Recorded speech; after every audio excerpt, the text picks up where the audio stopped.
That's right. It's another late night, which means it's time for another reach into the Just Giggle It Grab Bag. And tonight we're pulling out. Huh. Tonight we're pulling out. Let me take a look inside there. Oh my God, Tiki. Yo, what's up, Dragon? There's nothing in the grab bag. I mean, nothing that Just Giggle It has done. The only thing that's in there is our kind of in case of emergencies, glass in case of emergencies, little box at the bottom of the grab bag. Should I bring it out? Well, hold on, yo. They uploaded a really nice music video yesterday. Are we gonna cover that? Well, I mean, it's a trailer of things we've already talked about, so no.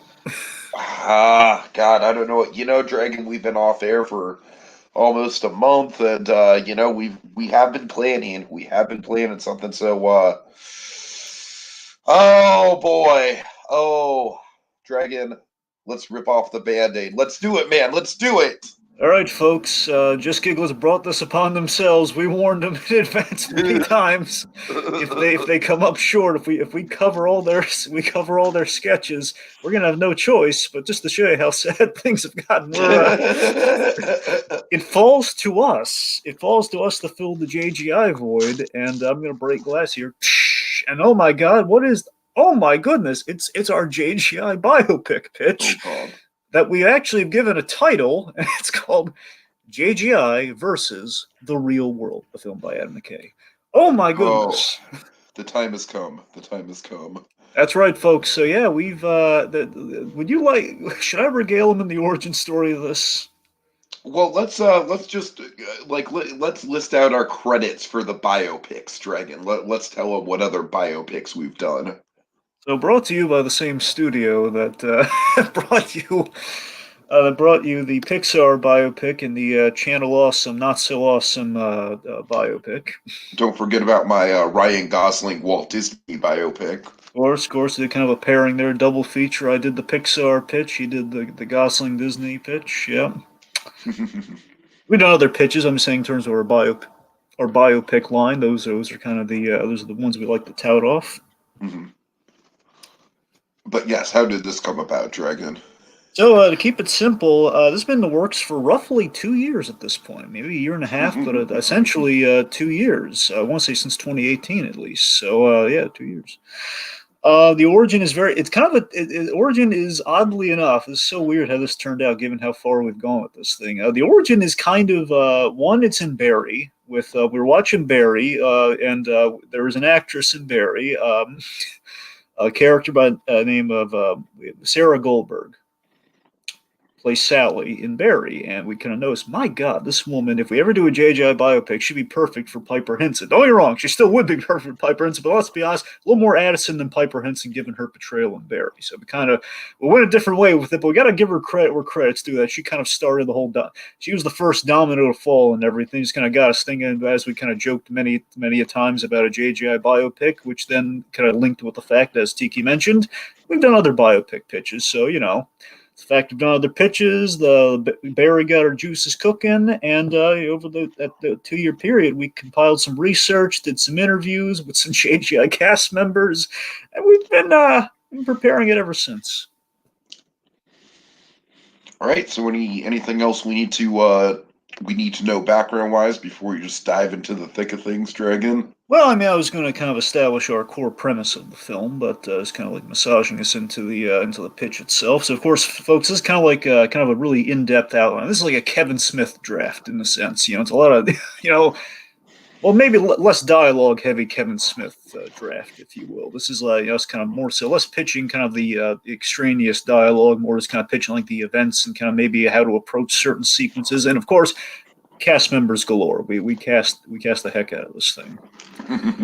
we got a pretty ironclad cast that we've represented kind of in razzle dazzle for the most part here.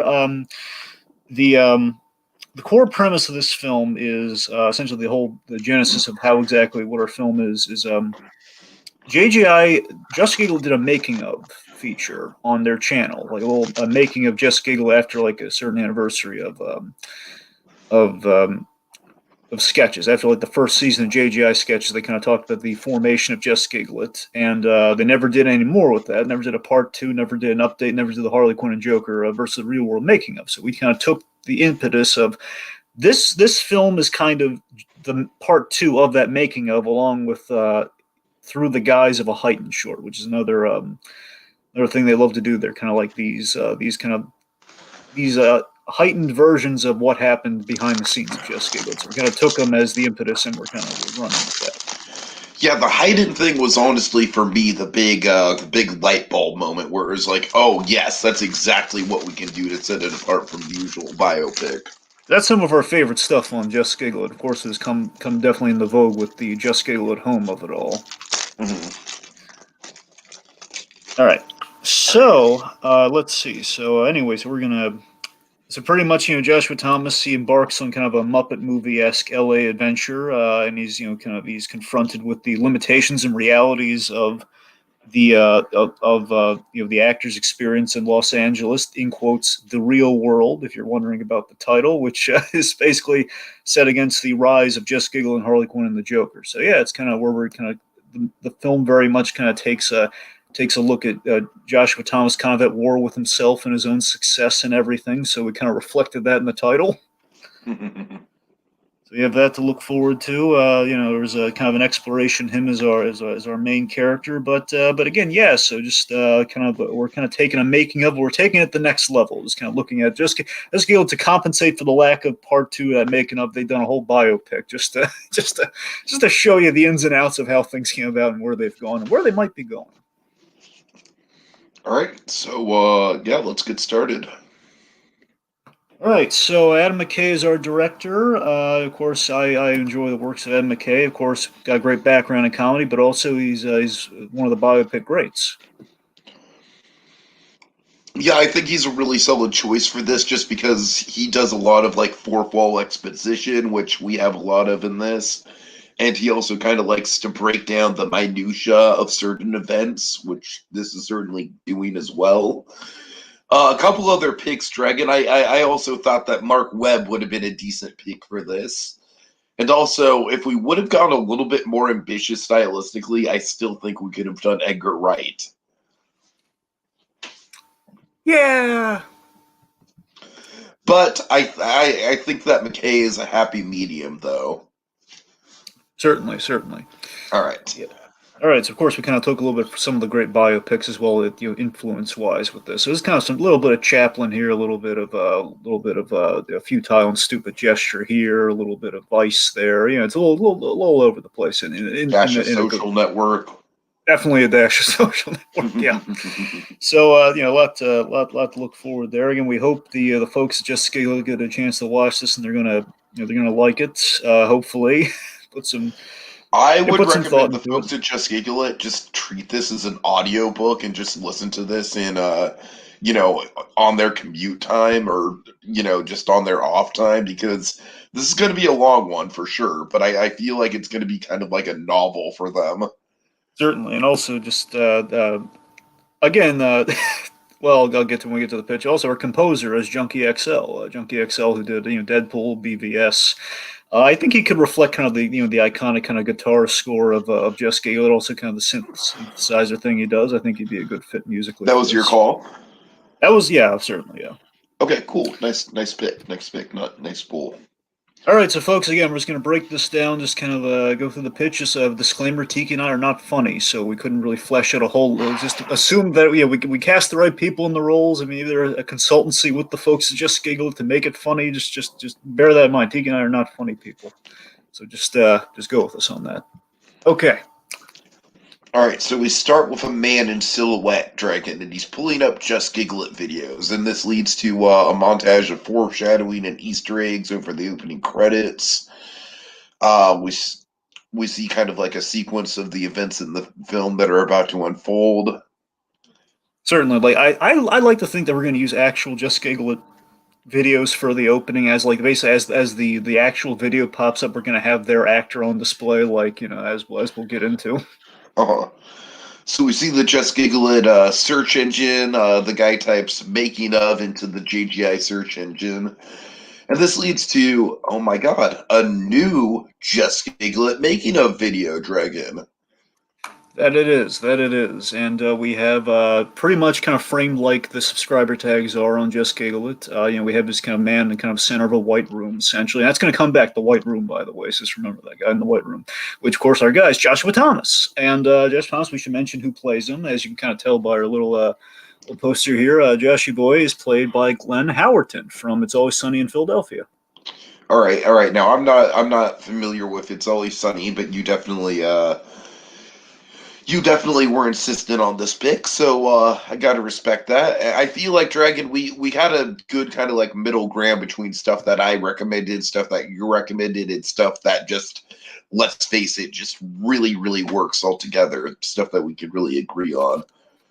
Yeah, it was between. Here's the thing: Howerton was always my first pick because his style of comedy is very much like Josh Thomas, especially in kind of the heightened sketches. Which again, there's a lot of heightened in this. So pretty much Josh doing a parody of himself. Absolutely, Glenn Howerton, without question. There was another contender, I will admit, because like halfway through the end, we were kind of. We were considering James Roday because he has a similar background to Joshua Thomas. But there are a lot of great things there. But again, with our casting theory, there are a few exceptions, mind you, but our overall casting theory is we're trying to mirror kind of the levels of fame and kind of trajectory within the status of our actors cast. Yeah. Listen, Glenn Howerton is something. He's on AP Bio right now. It's really funny, and again, the acting. The man almost played Star-Lord. This guy's good. So absolutely, I feel he'd be a perfect fit for Joshua. It'd be good to give him an opportunity to stretch his acting chops, which is what we want for Joshua Thomas. Therefore, perfect fit. Okay. All right, so Joshua Thomas introduces us to the documentary, and he says, oh boy, a lot has happened since 2013, and it's time for a little bit of an update. And Dragon, he warns us that certain elements in the editing and recreation may have been a little bit heightened. It kind of underlines this with his hand, and so it just pops up like text on the screen. Heightened. That's honestly one of my favorite details of the whole goddamn thing, Dragon. We're kind of doing a little bit like a Cusco from Emperor's New Groove thing with that's the idea. So that's the idea. So basically, he's kind of our somewhat, I wouldn't say unreliable narrator, but he's the guy running the projection booth on this one, as we kind of set up in this little video space here. So we can make the text pop up. He might help us, yada yada, some expo later on. It's gonna be some fun. And I added this scene, something kind of fun I added kind of in the going back in the draft here. So Josh then demonstrates this to the kids to show them exactly what he's talking about with the heightened quality of the piece. It's great, Greg. So again, I did my double down my research. I almost kind of feel like this feels like Rocket Man, Dragon. Little bit, yeah, a little bit of Rocket Man. So Joshua Thomas, who was a fan of old comedy, I thought he might appreciate this because it might be my favorite biopic. I mean, I love this biopic. It's in the top 5 for sure. Anyway, so Josh demonstrates case in point as we end up, he snaps his fingers. So we cut.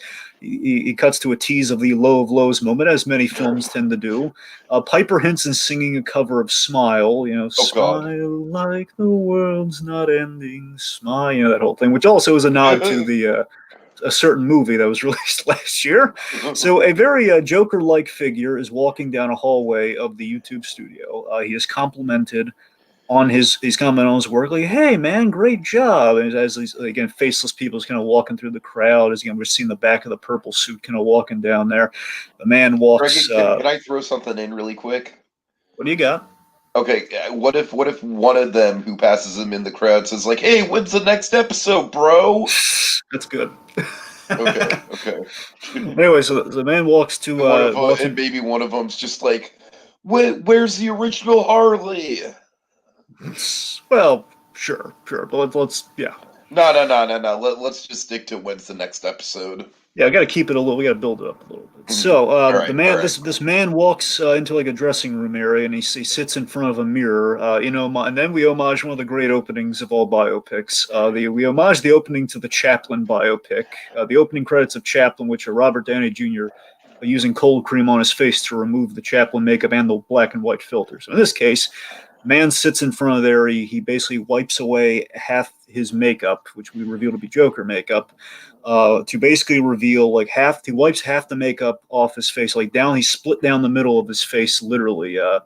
Of Joshua Thomas looking in a mirror at himself. He's tired, he sighs, and he slumps back into his chair. And then narrator Josh, like, over this footage, a little bit of kind of Reynolds, a little bit of Ryan Reynolds Deadpool. It's again Cusco meets Ryan Reynolds Deadpool with the fourth wall break in terms of the narration.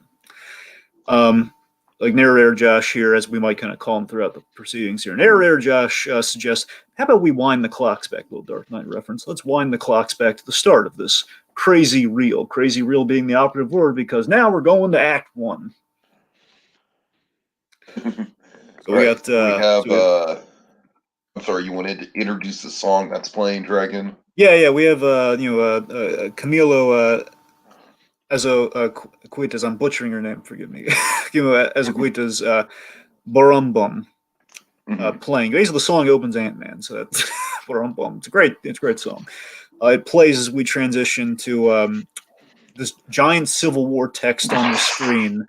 Just San giant, Antonio, like, Texas. as big as the text can possibly be. Just like San Antonio, Texas. Because again, this is a big moment. This is a very big delineation. We have 2 locations in this entire film, and this is one of them. So we gotta highlight it. So San Antonio, Texas. So it's 2012. This is like basically 2 years after Josh Thomas really gets going with things. So that's kind of where we're at right now. So Josh edits before our eyes the Frozen Fire Productions reel of his work up to this point, which at this point, like, we kind of glimpse it through the.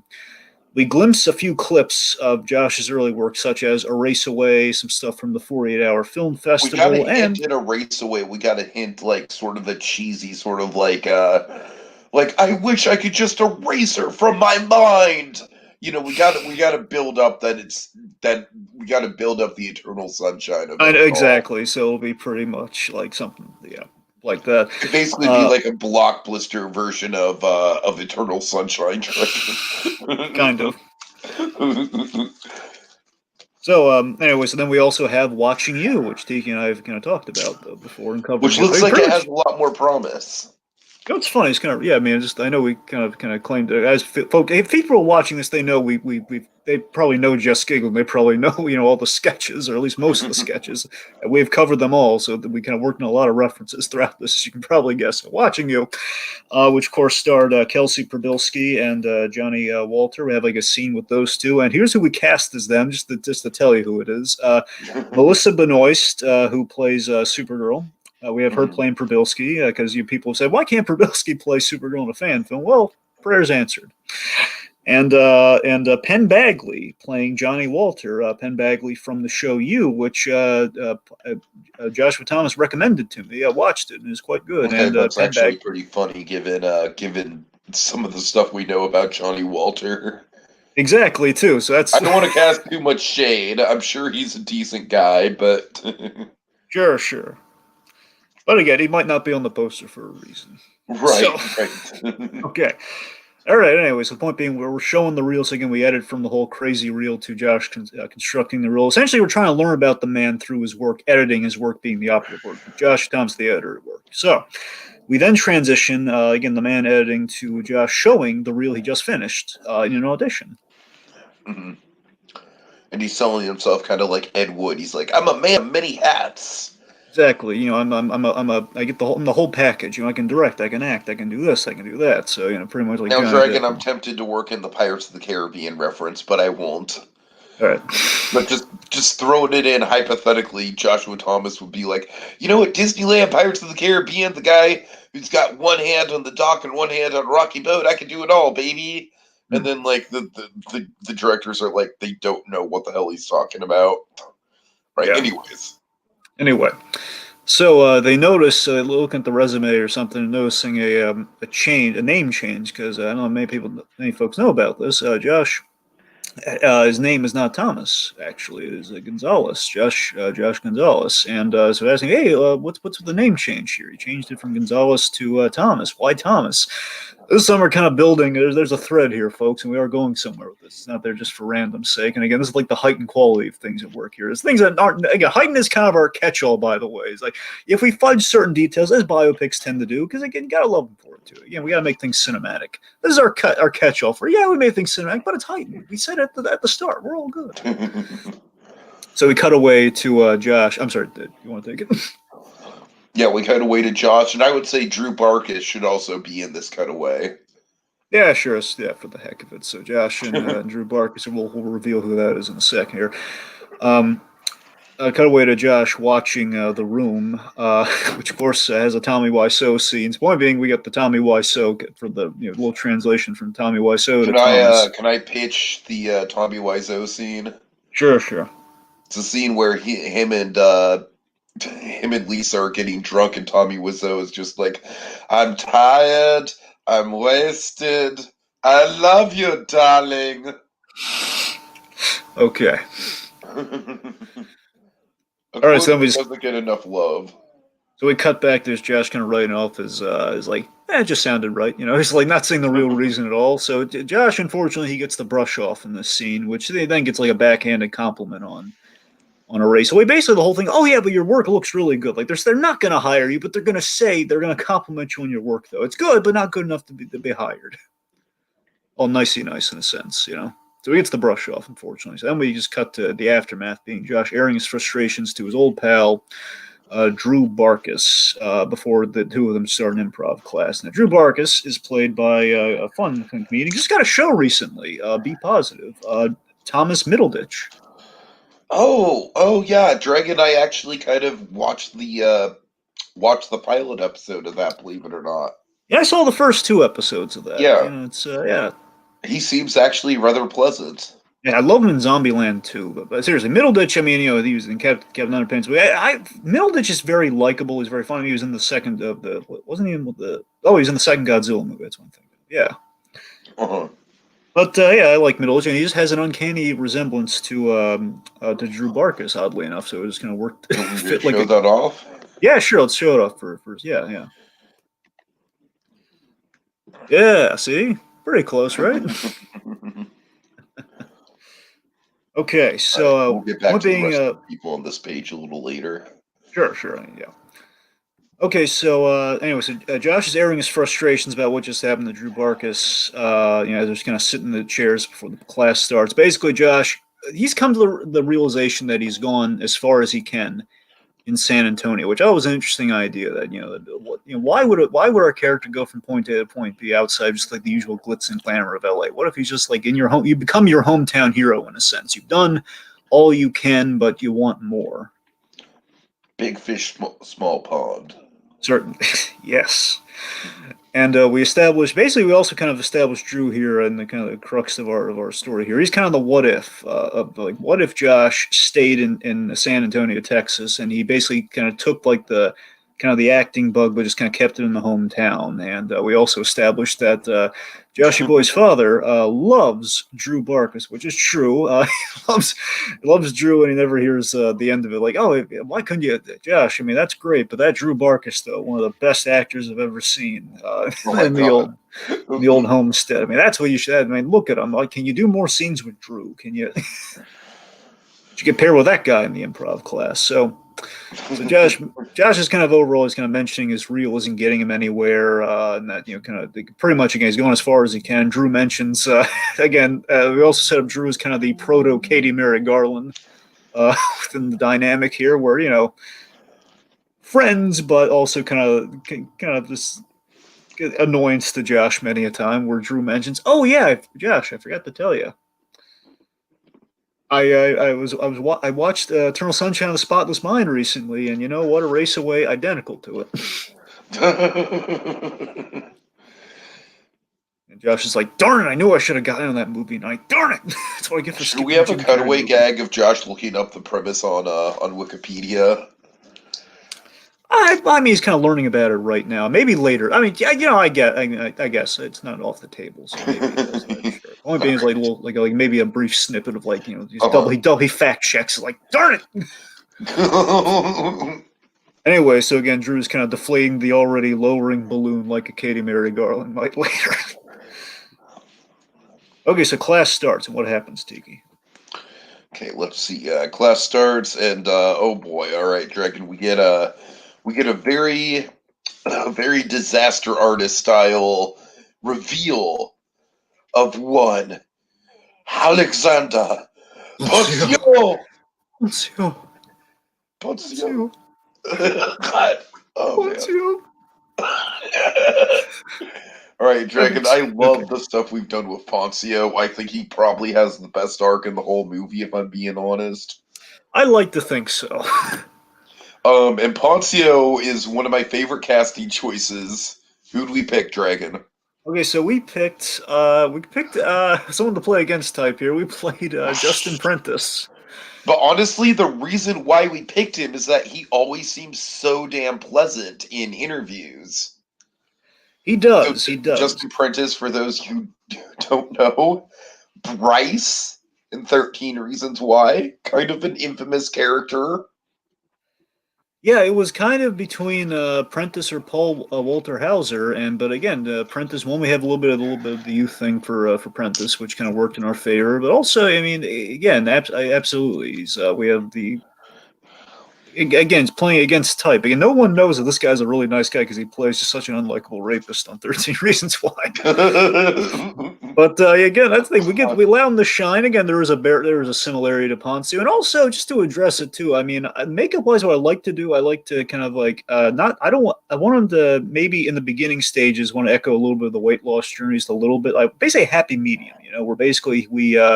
Sponso has gotten in shape over the years, and I want to kind of reflect that, or maybe we kind of put him in a little bit of makeup at the start here. We kind of not a full on suit, but maybe like a half suit at the start, and kind of make him up a little around the neck, perhaps, and then basically as it goes, we kind of trim it progressively and subtly to the point where it's like, oh yeah, look at him, he looks completely different. Because I would say at this point, him and Justin Prentice look pretty much like identical body structure wise, honestly. Exactly. Okay, so yes, we introduced Poncio like Tommy Wiseau, but again, a more positive sense of it, where Where instead of Tommy Wiseau being the what the fuck, like Alex Poncio is more like a, oh man, like where did this guy come from? exactly. So yeah, he's on the scene and he kind of captures Josh's imagination here, but he kind of takes the stage. And again, but Ponzi was very much kind of a less is more style of comedy, Hmm. where the man in action. I mean, you see The what he's doing. generous scene partner, if you will. Absolutely. So again, point being, Josh is revitalized by his encounter with Poncio here. Absolutely. So yeah, like Josh volunteers to do improv with him, and again, this whole thing revitalized Josh. Again, this is where I have to kind of gloss over again. We're not really funny, folks. I mean, if I were to pull an example, it might be like the chalk thing. There's basically this very funny encounter Joshua Thomas cites where they were given the improv task to like name a flavor of ice cream only using one syllable, and Pontius says chalk instead of chocolate. So just like we probably would use that as like maybe the initial improv. The point being, Josh is like, oh my god, this guy's brilliant. He's like the Harry Belafonte of improv. My god, less is more. He's great. But generally speaking, Dragon, one rule of thumb that we have with the film is that a lot of the improv is going to be an excuse to showcase different sketches. Exactly. For the yeah, like well, even if we don't like full on show a sketch later, we're going to show like the seeds of it, so you can probably infer, okay, this is the origin of said of said sketch, Again, or one of the heightened. things we take liberties on, but it'll be fun in terms of the biopic. Yeah, and again, it's heightened. We're all good. Uh, Disclaimer: heightened. All right, so okay, all right, Heightened so is after such a better version of, oh well, plot hole. yes, it is. Okay, so later that night, Joshy boy, he's watching SNL, do like 2012 SNL, which still not quite what it was. I'm trying to think of a good, relevant 2012 SNL sketch, Dragon. Nah, I'm blanking on it. Right. So Josh is watching SNL and he's taking notes on comics to show the man's working and he's working on notepads and stuff. The notepad's going to come back. He's he's called. No, Tiki. This scene came from Joshua Thomas. He suggested the scene. Oh, okay. Nice, nice. So Josh Thomas, the real Joshua Thomas, he gave an example of what happened where his father would call him to take out the trash, like Josh, take out the trash, and then like a Uh-huh. second later, his mother's, Josh, can you please take out the trash for your father? There's like 2 seconds have passed. So point Josh is kind of interrupted here, and then we have narrator Josh here narrating over the sequence as he's taking out the trash and everything, basically giving the bona fide on his parents, where his folks are good people, very supportive of him, even when sometimes they don't get his humor. We mentioned that real life fact, his mother was sick with, I believe, breast cancer for a while. So what Josh would do, and I thought this was kind of sweet, maybe I overreached. I like to think it's a sweet gesture. Is that he'd record his sketches in his improv nights to kind of show her, make her laugh, and take her mind off things, give her a good laugh, which kind of helped fuel the career in comedy to a degree. Uh-huh. Well, it's a good foreshadow to him recording the improv in general. Exactly. And also, the parents were cast by Joshua Thomas as well. Mr. Gonzalez is played by Edward James Olmos. Yes, yes.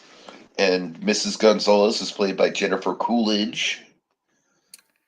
Yeah, which is a very solid pairing. I got to admit, I never would have imagined it, but it's. I mean, seriously, I mean, it kind of it fits. I mean, of course, also we kind of. Again, the thing with Howerton too is maybe the lineage is not, maybe the heritage is not quite well represented. I'm sure we took a liberty, but again, but again, I think we're covered a little bit with the parentage. I don't know. Maybe I think it works out.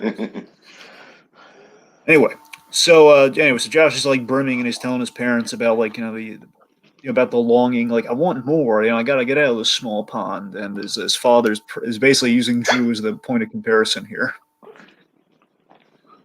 Like he's like the mom, like, no, you don't need to go anywhere. Stay here. Look at Drew Barkus. He's doing great. Oh God. You don't need to. Again, Edward James always would deliver this far better than I, but what do you need to go to LA for? Everything's here. Everything you need there is here. It's just in walking distance. But his mother is very supportive. Absolutely supporting the choice. Like, yeah. So 2 months later, Josh is chatting with Poncio, and Poncio mentions he's heading up to L.A. for a role in Grown Ups 2. True fact, look it up. And Josh asks if they want to embark on an L.A. adventure together. And Alex, Dragon, this is going to be the start of a running gag. Alex, we get a very dramatic zoom into his face, and then he just very, very, very casually just says, "Yeah, sure." All right, Tiki. Kind of shrugged. Sure. We have breaking news. We might have a special guest. I'm gonna work on that. Just letting you know. Oh, We might have someone okay, pop in, so keep an eye out for it. We're gonna see how this goes, folks. It's gonna be fun. Just Oh no dear. idea. Oh God. All right. Anyway, sorry, just Poncio. So yes, so the basically sorry, let me sorry folks, just, fun stuff happening here. Might be really fun. Okay. All right. So yes. So 2 months, yes, 2 months later, Poncio is as you were sorry, you mentioned the Grown Ups 2 thing, and Josh Yeah. is asking if they want to embark on Alien. Poncio gives a very casual sure, which again we try to represent Sure. Poncio's comedy as well as we can. Poncio again, less is more. The idea is like this is like Josh is seeing this as like an epic, like a road movie, a buddy picture. Let's do it, moving right along, eh? And then Poncio's like, yeah, sure, let's go. Because again, the idea is they're not friends yet. The friendship will bud through the course of the movie, which is real life. They didn't become friends for like a year and a half into this journey. So that's kind of what we're showing here. More like Poncho's a mode of conveyance at this point. He's the Fozzie to Josh's Kermit, so to speak. All right, so then this leads to a moving right along-esque sequence set to Randy Newman's L.A. song, L.A., the whole Yeah. the whole Love L.A. song. And then Dragon, do we get big dramatic Los Angeles, California letters? Well, yeah, sure, why not? I was thinking more the Hollywood sign, but I mean, you know what? I mean, we have L.A. just kind of like we go from a lot, we go L.A. kind of in a sense we go from la la the ha ha, given Joshua Thomas's trajectory here. So upon the L.A. arrival, Josh Monson, they pass a Hollywood sign and they give a laugh again, foreshadowing, folks, passing the LA sign, giving like a ha ha ha, perhaps. I don't know. Mm-hmm. We pull up around the Walk of Fame across from it. We have some fun All cameos right, here. cameo time, cameo time. Can I go through them, Dragon? Yes, yes, please do. Okay. So we have the real Nick Cage. I don't know. Like, can he just be like, oh God, not the bees? Well, okay, so ideally, folks, again, this is the real Nick Cage, who, again, he'll take any role he offer him these days. I just love the idea of the real Nick Cage just like walking around Hollywood, like, hey, you know me, I'm the not the bees guy. Okay, we have Piper Henson. The real Piper Henson is Gina Davis. From Uh, Beetlejuice, it, probably. it would be a cosplay Gina Davis, I'd assume.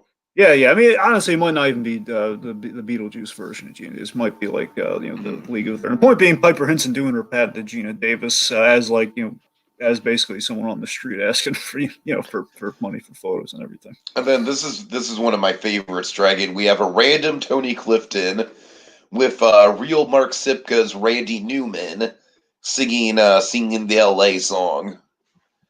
That I'm really proud of, by the That's a way. stroke of genius, Dragon. That's a stroke of genius. Yep, yep. And again, also, I wanted to play Tony Clifton as well, but I mean, unless they turn a corner or something, I don't think that's going to work. So the point being is, A, Tony Clifton is represented too. There's another nod to this, again, man on the moon of it all. And again, we do have kind of a man on the moon vibe with, the Josh Thomas factor, like him as kind of our narrator, kind of force at the start of the thing, the whole heightened of it all. Sure. All right. Speaking of cameos, Teak, any luck yet? Any luck with what? Do we have anyone in waiting right now to come in? No, not yet. Okay, okay. I just want to. All right. Well, again, we'll I see how have that my goes. eye on it. Good man. Good man. Okay. All right. Okay. So, point being, we're in LA. We have this great kind of nexus moment here, nexus of destiny, where they're at a stoplight, and Josh he kind of observes a Joker on the street. I pitched this, Dragon. I'm going to Yes, you take credit did. for this one. Yes.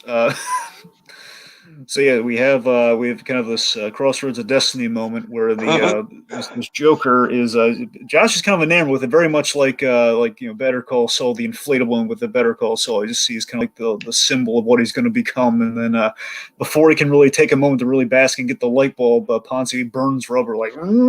Just thinking, not great drivers in LA from what I hear. So just just want to represent that a little too.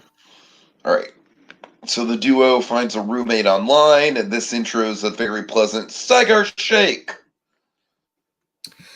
Yes, and Sagar, played by the wonderful Raul Coley, who is he's Ravi on iZombie, and ever since I saw iZombie, ever since I binged through, this is like after the Barry point here, where I'm watching it, I always thought this is no other guy. This is the man. This is Sagar. He's an English actor. I'm sure he's got a range. I mean, he was always great on iZombie. I absolutely believe he could pull this off. All right. So yes, so point being, our guys here they're rooming together, which is true to real life. Again, we had to trim out like there was like it was a little less simplified of like it wasn't just Josh and Ponce who hopping and moving right along style. They kind of met people there, and there was like more of them moved in together. But it's just to streamline our plot here. They move in with Sagar as like a kind of a 3-person roommate situation, and they're very pleasant. It's very much they're sitting down to a poker game, a la Social Network. Right. And Sagar here, he's basically he's talking to him about the LA career, kind of prepping the boys for what's to come in a sense. And Sagar is Sagar, there's a big moment that kind of impacts Joshua Thomas. We're talking about the scarcity of roles is going to be a big thing in LA, and the hungry actor is definitely a big component of our story. Would you agree? Oh yeah, absolutely. And this is like you said, this is going to be like kind of the starting point of Joshua Thomas's mission statement with what comes to be Just Giggle It is going to be in this moment here. Yes. So, all right, let's see. So yeah, so Sagar mentions like he's declined roles for being too stereotypical because again, the beard and everything, the ethnicity, everyone's always there was a negative stereotype, but at the very least in 2012 there was definitely still a very there was combating stereotypes over the years, so he kind of mentions his experience up to I'm gonna make a pitch 2012. here. What do you got?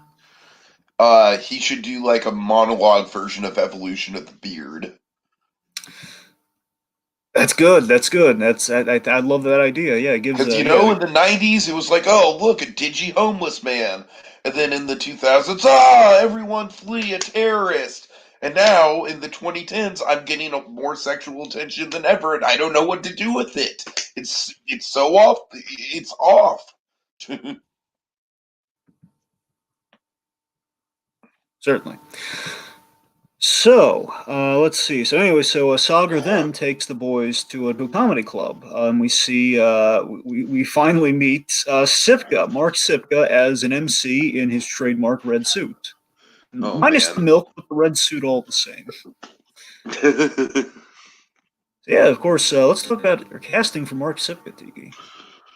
Yeah, well, Dragon, Mark Sipka is Andy Samberg, Yes, he is. and I for the longest time I was pitching Jason Segel as Mark Sipka, but we eventually landed on Segel as one of Sipka's brothers alongside Paul Rudd, Yeah. which we'll get to. But Samberg, I think, really fits the role. I absolutely. Again, I've been a big fan of Sandberg for a while. Again, Brooklyn Nine-Nine, I think, being some of his finest work. I mean, recently for you, I mean, you saw Palm Springs, which he's really good in. I think he has a great trilogy of movies. Dragon. He has. I'd say the Sandberg trilogy is Hot Rod, Pop Star, and Palm Springs. Yeah, certainly. And again, And if also you again, haven't there's seen any of those other two, then you really owe it to yourself as a Sandberg fan. right. That's the thing. Of course, Sandberg is definitely a ball of comedy. Again, if they ever do a Freakazoid, live action movie, he is my pick, no question. He's got to play Freakazoid. I I'd be think down for that. he'd be perfect for it. Again, definitely again, ball of energy, and certainly again, I've taken a leap with certain impressions. So we're going to keep loosey goosey here, but ideally, I'm imagining he's doing the MC, he's doing some impressions, maybe a little bit of Pacino, a little bit of De Niro, perhaps, which Sipka does. Josh and Poncio, they're kind of enamored by him, and they chat him up afterwards, and they really hit it off. And they're invited to join him in an improv class at the Next Stage. I believe it's like a club or something called the Next Stage in LA. There are a couple clubs that Sipka's performed in, so I kind of took a liberty in kind of picking a couple that he's mentioned. So I assume I'm not 100% sure if this is the place they went to. Let's just say they did. So.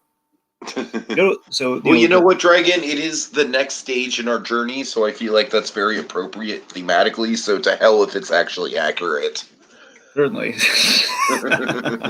So, like weeks later, we check in to see the progress that these guys have made since they've kind of like, hey, we're going to work together. Let's see them working together. So we go to Space Jam, the team that they formed. Josh, Poncio, and Mark. They performed Space Jam at a place called the Monkey Butler. Or Second City, one of the two, but the Monkey Butler just sounds too good not to use. Am I right? Dragon, I would absolutely sign off on Monkey Butler. I mean, come on. Exactly. So Mark, basically, Josh and Mark, they do the Jackie routine. The idea, like they have almost their own. That's a patented great Abbott cameo Costello. right there. Yeah, the idea they have almost their own Abbott and Costello routines within their banter. So let's just say they're the proto Jackie routine. So they're doing that. Then they're doing like they would do improv showdowns against other teams, hence the Space Jam namesake. So with Poncio now in there, and they're lumping in some impressions. Big impression being Joshua Thomas doing his Nick Cage. Oh, God. We got to work that in there somewhere. So anyway, so after the show,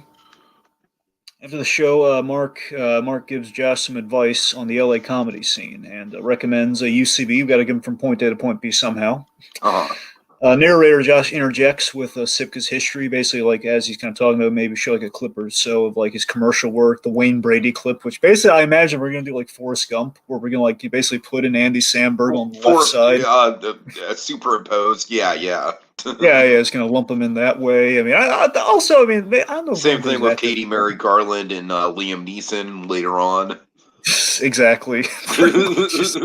And we'll do this. We'll Zemeckis it. It'll work. Yeah. All right. So basically, still far no on Dragon. So I'm keeping an eye out. I sent the link. I All don't right. know what the deal is. I mean, it's just basically copy and paste the thing we're in right now, right? That's how it works. Copy and paste the thing we're in right now. Let me make sure that's right. Yeah, that's right. Yeah. Yep. Okay. Well, okay. We'll see if it happens or not. All right. Okay. Anyway, I've sent it twice, so we'll see what happens. All right. So basically, we also set up like Sipka's establishing the unconventional work in L.A. That again, you don't know what roles you're going to get. It's not. It's like, hey, I want to be this in Hollywood. You're not going to be that in Hollywood. You got to work your way up to that.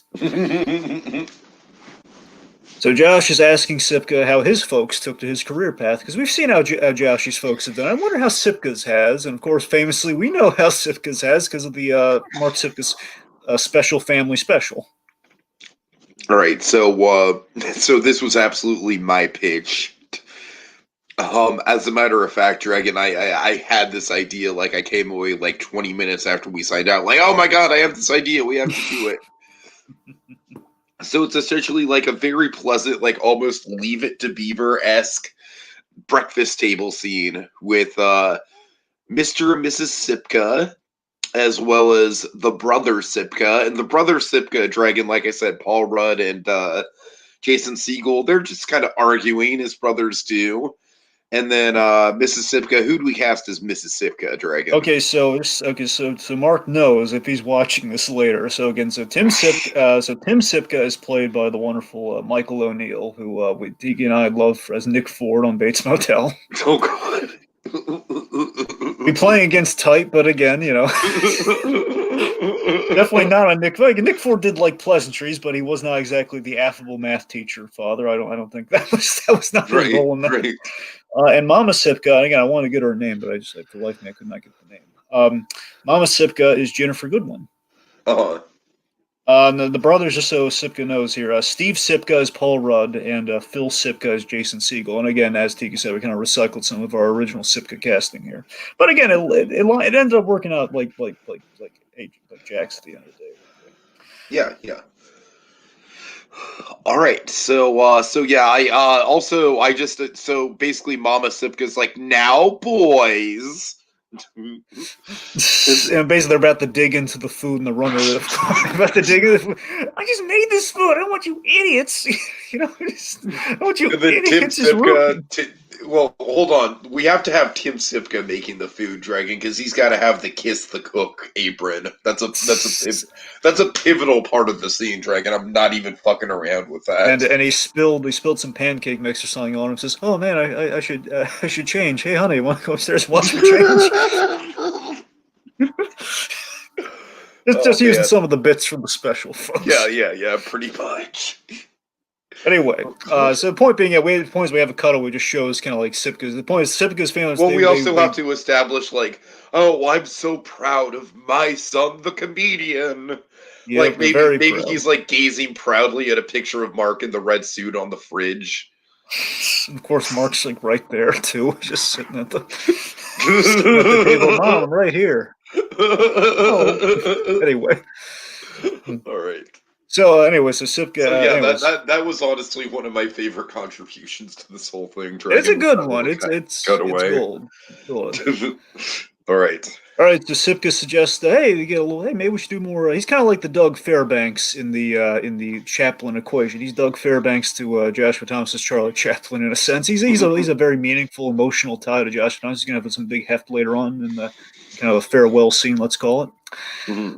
Sipka suggests that they do more Space Jam in the future and collaborate one day. Like maybe we'll collaborate some other time. Yeah, maybe we'll meet again. So 2013 rolls around. So now we've jumped to the second UCB class, which this is the class where all the big stuff happens. So an eager Josh, his enthusiasm is met by a new volunteer in class. This volunteer is the incomparable Piper Hinson.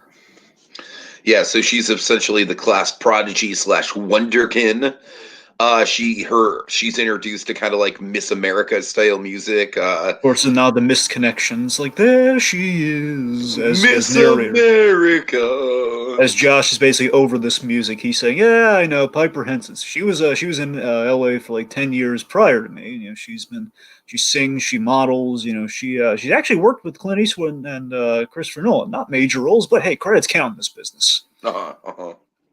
So it basically kind of gives us the bona fide on why, Piper Hinson, why she's kind of Josh's equal in many senses of our story here being the idea.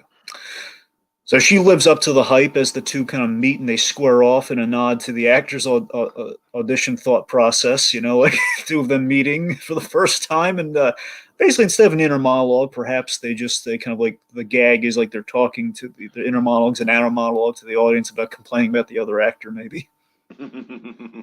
And point me the gang goes into. I remember actually one of their first improvs was Josh was Piper being a lady who's wheelchair bound, and Josh having very uncomfortable Curb Your Enthusiasm as conversation with her. Oh God, that's great. Which might also work, but I'm just saying for the actor's audition thought process. Yeah. Point being, we have a lot of. All right, so the gang, the whole crowd goes nuts with laughter and good times, and basically, as we're being introduced to the rest of the class, narrator Josh, comes in to kind of expedite the process here. It's kind of like Phantom of the Megaplex meets Suicide Squad. Pretty much, yeah. This is kind of like a little kind of wham bam thinking, man. Like we're just gonna throw the names up on the screen, kind of like we had Heighten in the palm of his hand, as they pop up little stats and everything. As Josh kind of like narrates, like quickly gives like the big what you need to know about him. This is like Brian Wiley, who's played by. This is where we're gonna definitely shift around here. So Brian Wiley. Oh God, we talked about Piper Hinson too. Mm-hmm. So Piper Hinson's played by Elizabeth Lail, or Lawley, depending on how you pronounce it. I like Lail. But anyway, so Elizabeth Lawley, who's from You, again, the Joshua Thomas suggestion that paid off. We loved her as Anna in Once Upon a Time, did the Frozen season. Oh, yeah. And she's great in that show, and again fits kind of the Piper mold. Again, not Sarah Goldberg, but the next best thing. Right. Then we meet the rest of the class here. So we meet Brian Wiley, who we've cast as Zachary Quinto, because I mean the resemblance is uncanny. It really is. I mean, look at that.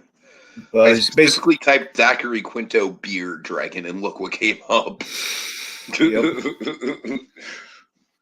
So let's see. So Brian Wiley's got a flair for writing. In the Twilight Zone, we kind of show a clip of the Rod Sterling impression, which obviously reappears in a Just Giggle It sketch. Mm-hmm. Again, Yuka Kodono, and this was your idea. This was this is probably my best casting, Dragon, because we were like, who the heck are we gonna get for Yuka? Yep, and then Charlene Yee, dude. Charlene Yee. I think it's impeccable casting, in my opinion. And I didn't know who he was talking about until I looked it up. Like, oh my god, yeah, I saw her in Good Girls. She's in the Disaster Artist. We know this girl, yeah. Yeah. Knocked Up. She was in Paper Hearts with Michael Cera. Mm-hmm. Lots of credits. Certainly. So, point being that Yuka is a production nut, and we see her with a bunch of equipment, which is very key for later on.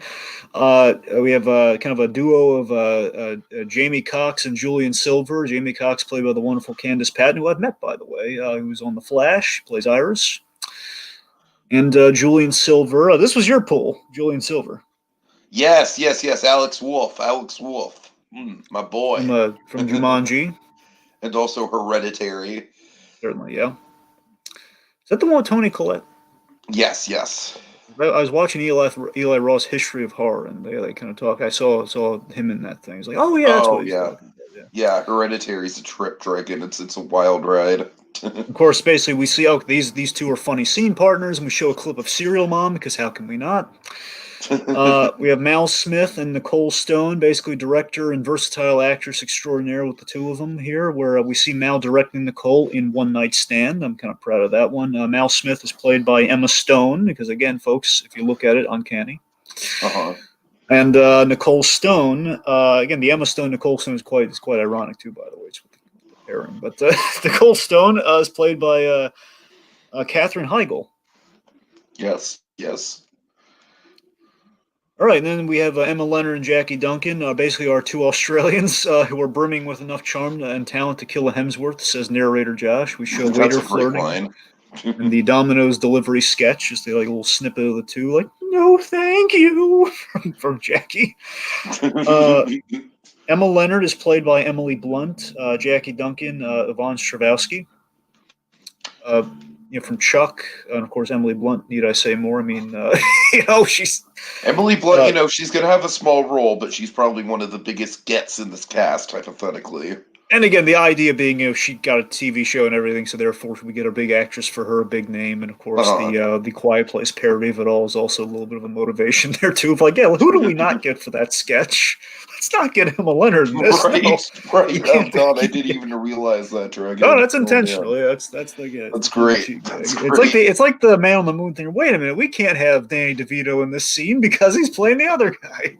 Right, right.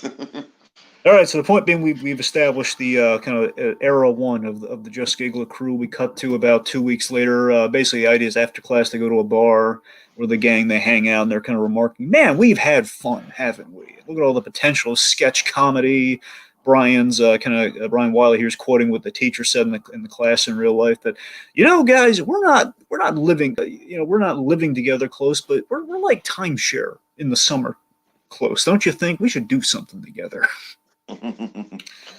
So a very drunken Yuka is like, kind of gives the, oh God, Dragon, how would you describe it? She gives the Mickey Rooney moment, The as we Mickey like to Rooney, say. She right, has that, right. my uncle's got a barn, let's put on a show. She essentially in that kind of a drunken Guys, stupor. we've got talent, we've got a lot of funny people, and I've got equipment. Yeah, I guys, no, look at me, look at me.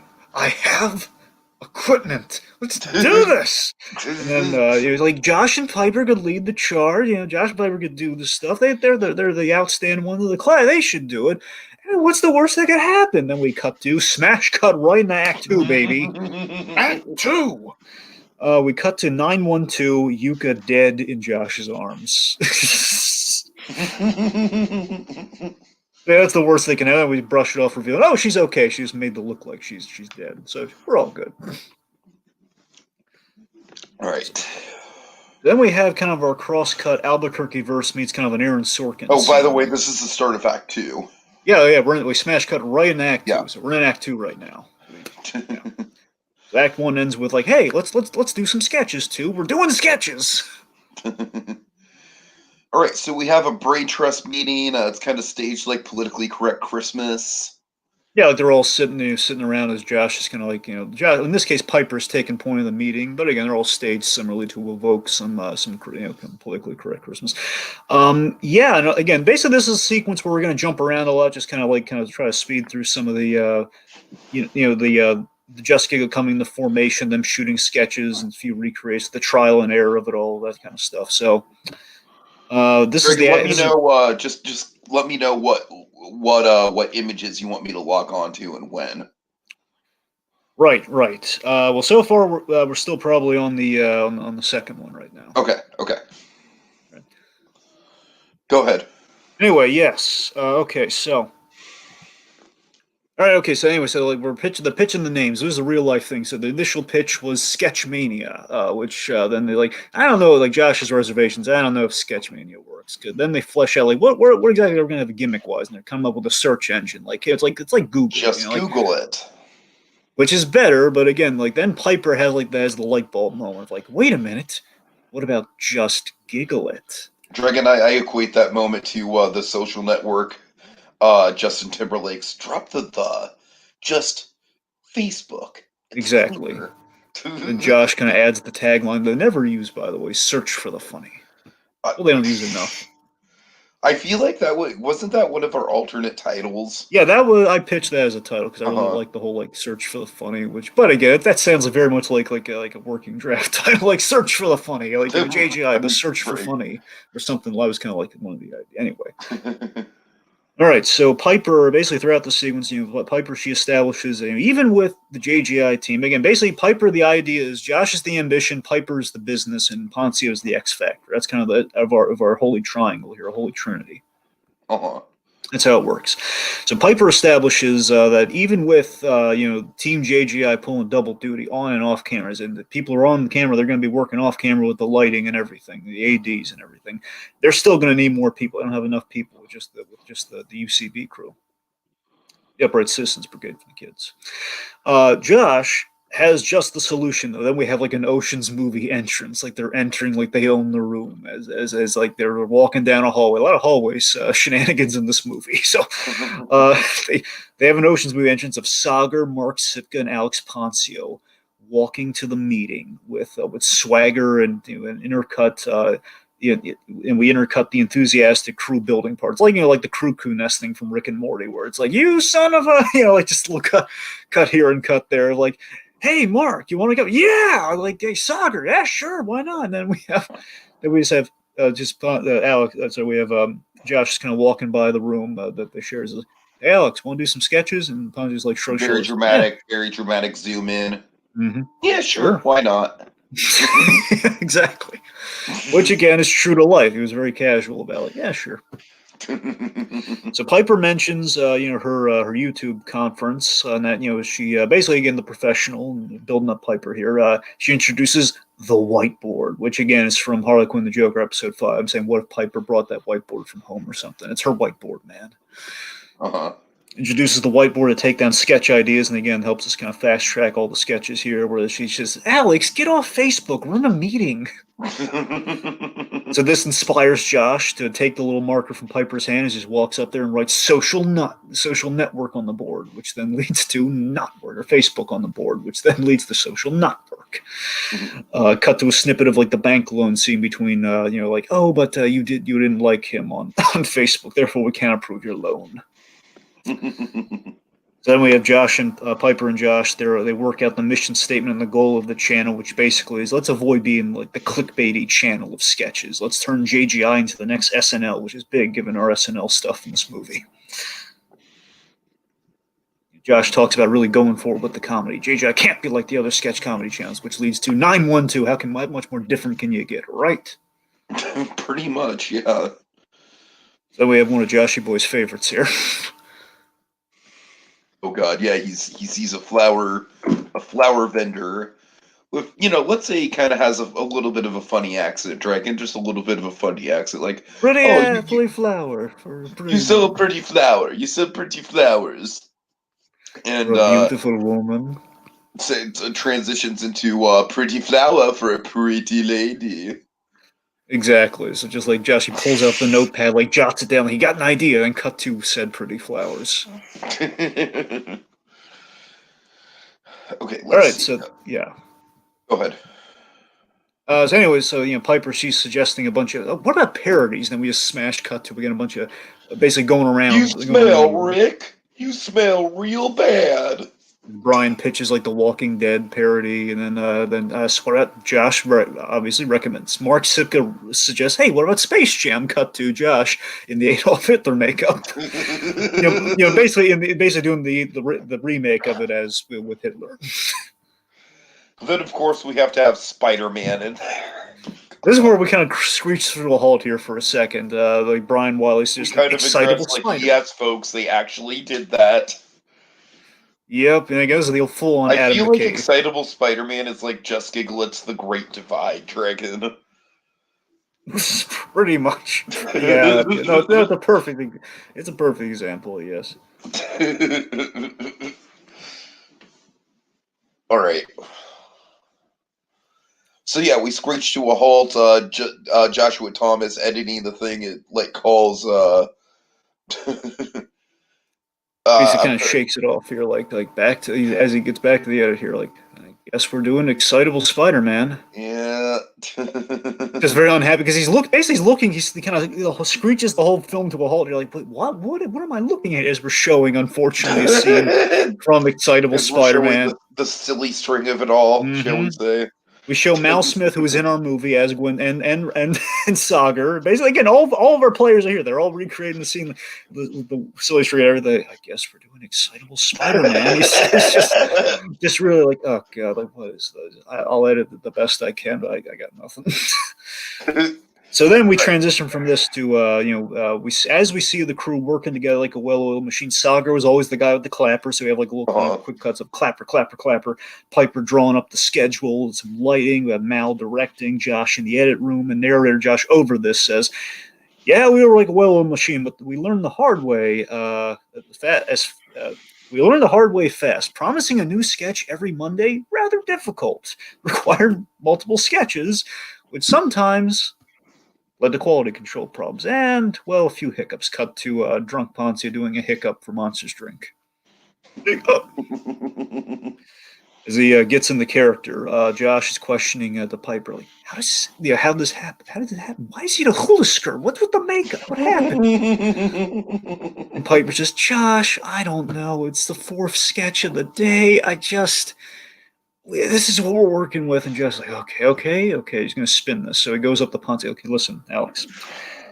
Okay, look, I need you to compensate with the performance, buddy. Okay, I know it's silly, but you got to sell this. You got to make people not look at the hula skirt. Can you do it? Yeah, sure. I think I can do that. Yeah.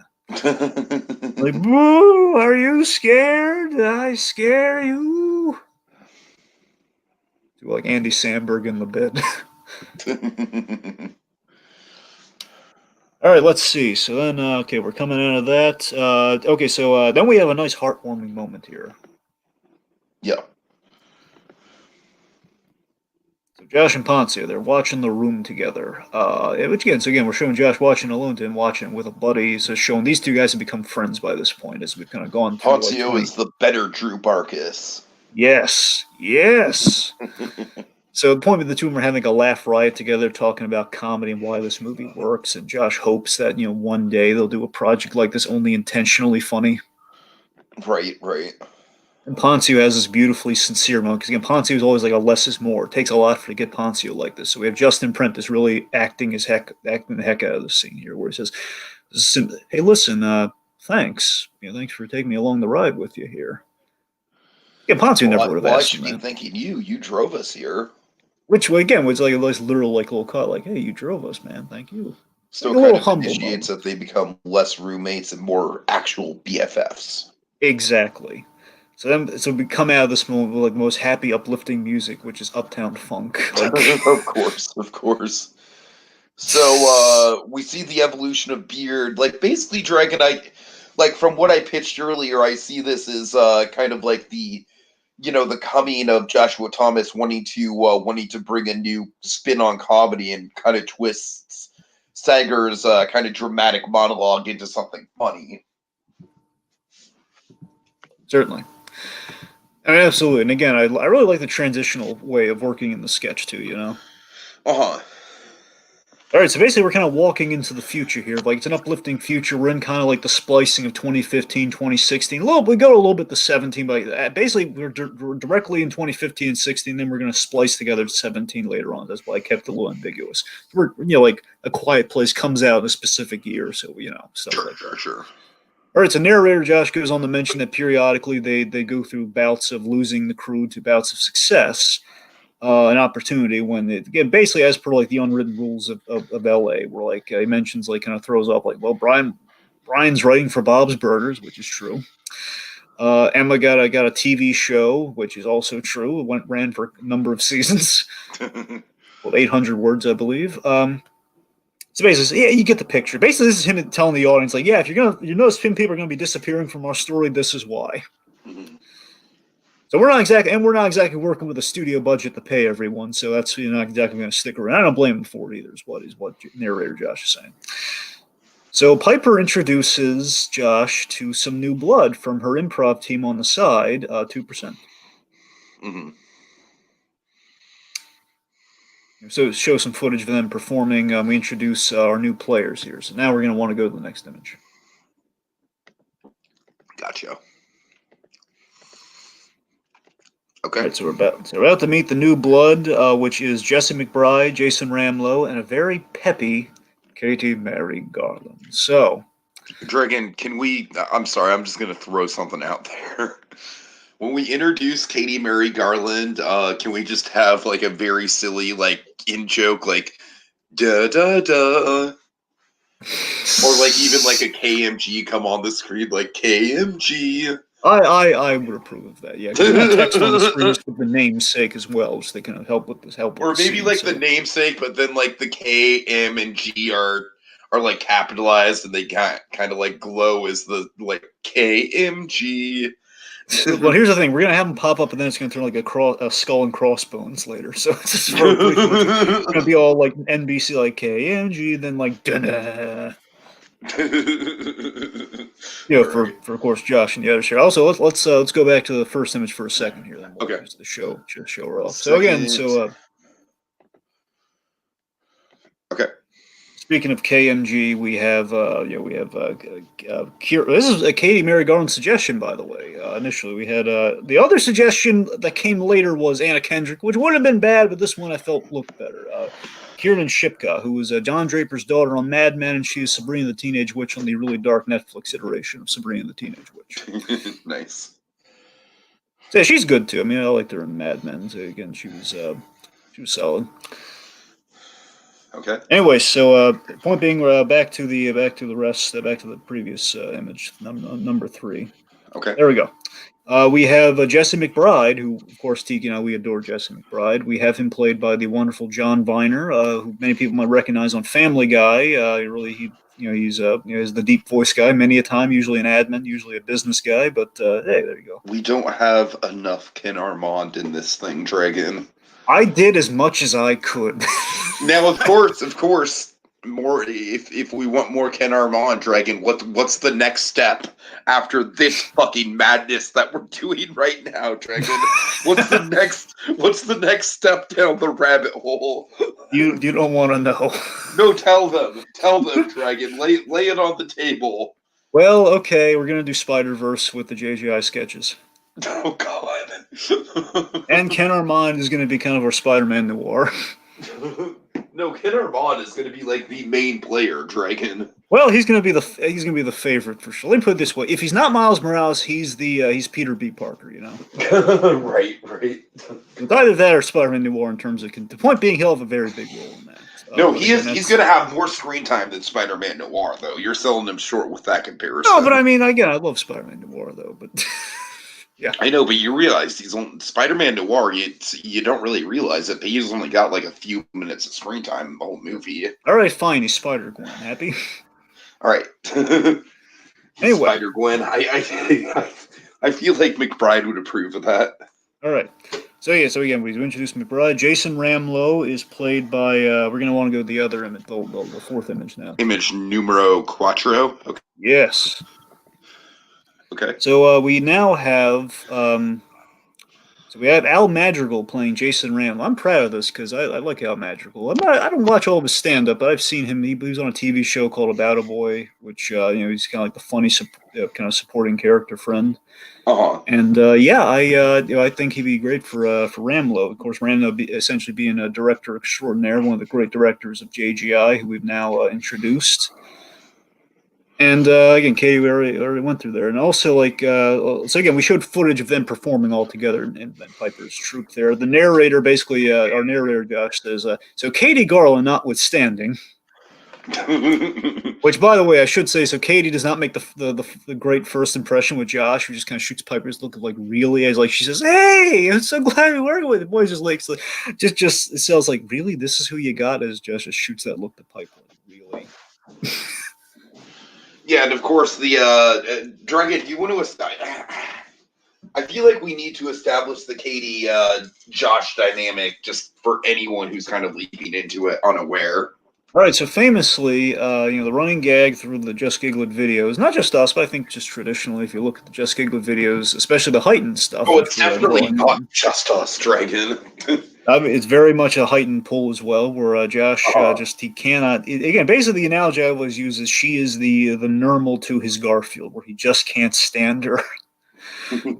But he also kind of needs her, though. That's the thing. So he can't just kick her out. But it's like the point is that she's just this harmless, lovable character, but she always has these. She has these suggestions, or like it's completely opposite of like Josh's mood or his necessity at the moment. Like he's the one throwing out like the outlandish suggestion, but again, a very likable, kind of kind-hearted suggestion. And Josh is like, no, we got to stay focused here, Katie. Like she'll be joking around, like, no, Katie, we're trying to work right now. Just it's like it's the older brother, little sister dynamic. Right. So the point being, that's kind of what we're doing here. We're just Josh. It's like instantly there's something about Katie he just can't stand. In the first meeting, where she's like, "Oh hey, he's like ready to do some sketches today," and just shoots her this look of like as nice as he can. He kind of shoots like a look of like just indifference and looks to Piper like, really. So the narrator then says, as we kind of have a nice little sequence here, a really artful sequence. Katie Garl notwithstanding, the new blood made us stronger. So Josh is kind of commentating over the sequence as we see Jason Ramlow directing. It basically this sequence is cut as if Jason Ramlow is directing it himself. Mm-hmm. Much like he's in the middle of directing Marriage Fighting Championship, which is one of his best things, which includes Piper Hinson going at it with Jesse McBride, and Poncio's there too. And Ramlow basically says Ramlow is a perfectionist, but his cinematography is gorgeous, so he's absolutely an asset. We see him directing McBride and Piper, which of course leads to and Jesse McBride's the ultimate leading man I wish I could be, which Joshua Thomas sometimes he doesn't quite get the leading man parts, which we'd like to see him get, but he doesn't. So let's see, I'd like to see him kind of lust after Jesse McBride's kind of roles for a moment there. Is this where the Ken Armand stuff? No. I'm joking. Well, we're getting there, buddy. Boy, it's a big moment. It's a fun moment. Okay. So, anyway, so then he gives Katie some points here. Well, to give credit where credit's due, Katie sets up a joke flawlessly. We set him saying this on top of her getting the spit take. As Josh is like literally like dumping fake spit in her face, like spraying her with a spray bottle, like Lilo and Stitch, like that sort of thing. We're spraying her in the face with spit during brother-sister serious talk with Poncio. And then he sardonically mentions, I mean, after all, she's worked with Liam Neeson. And then, of course, we see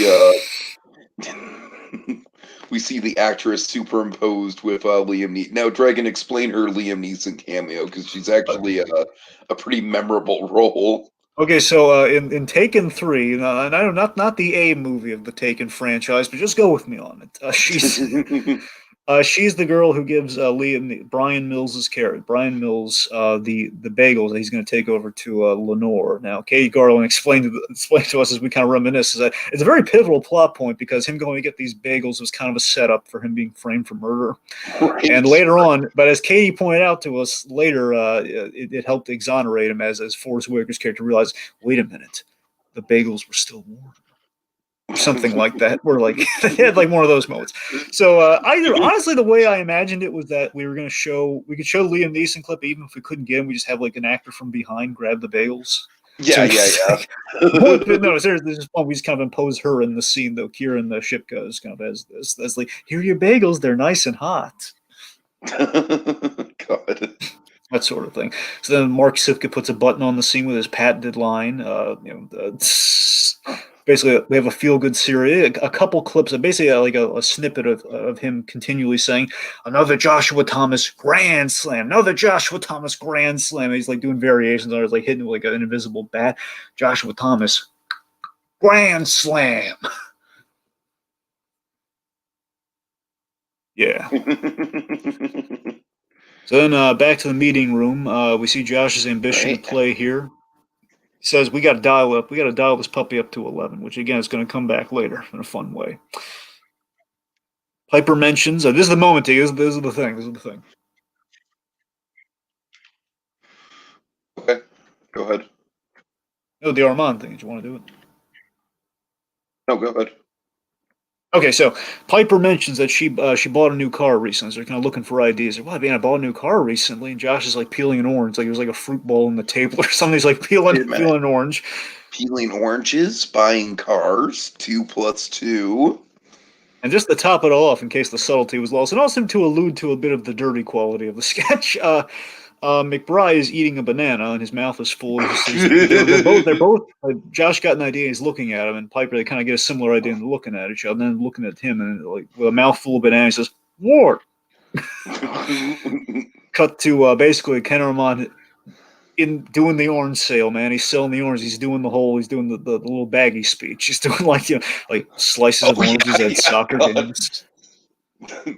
Remember the little Ziploc bags of oranges on the soccer field?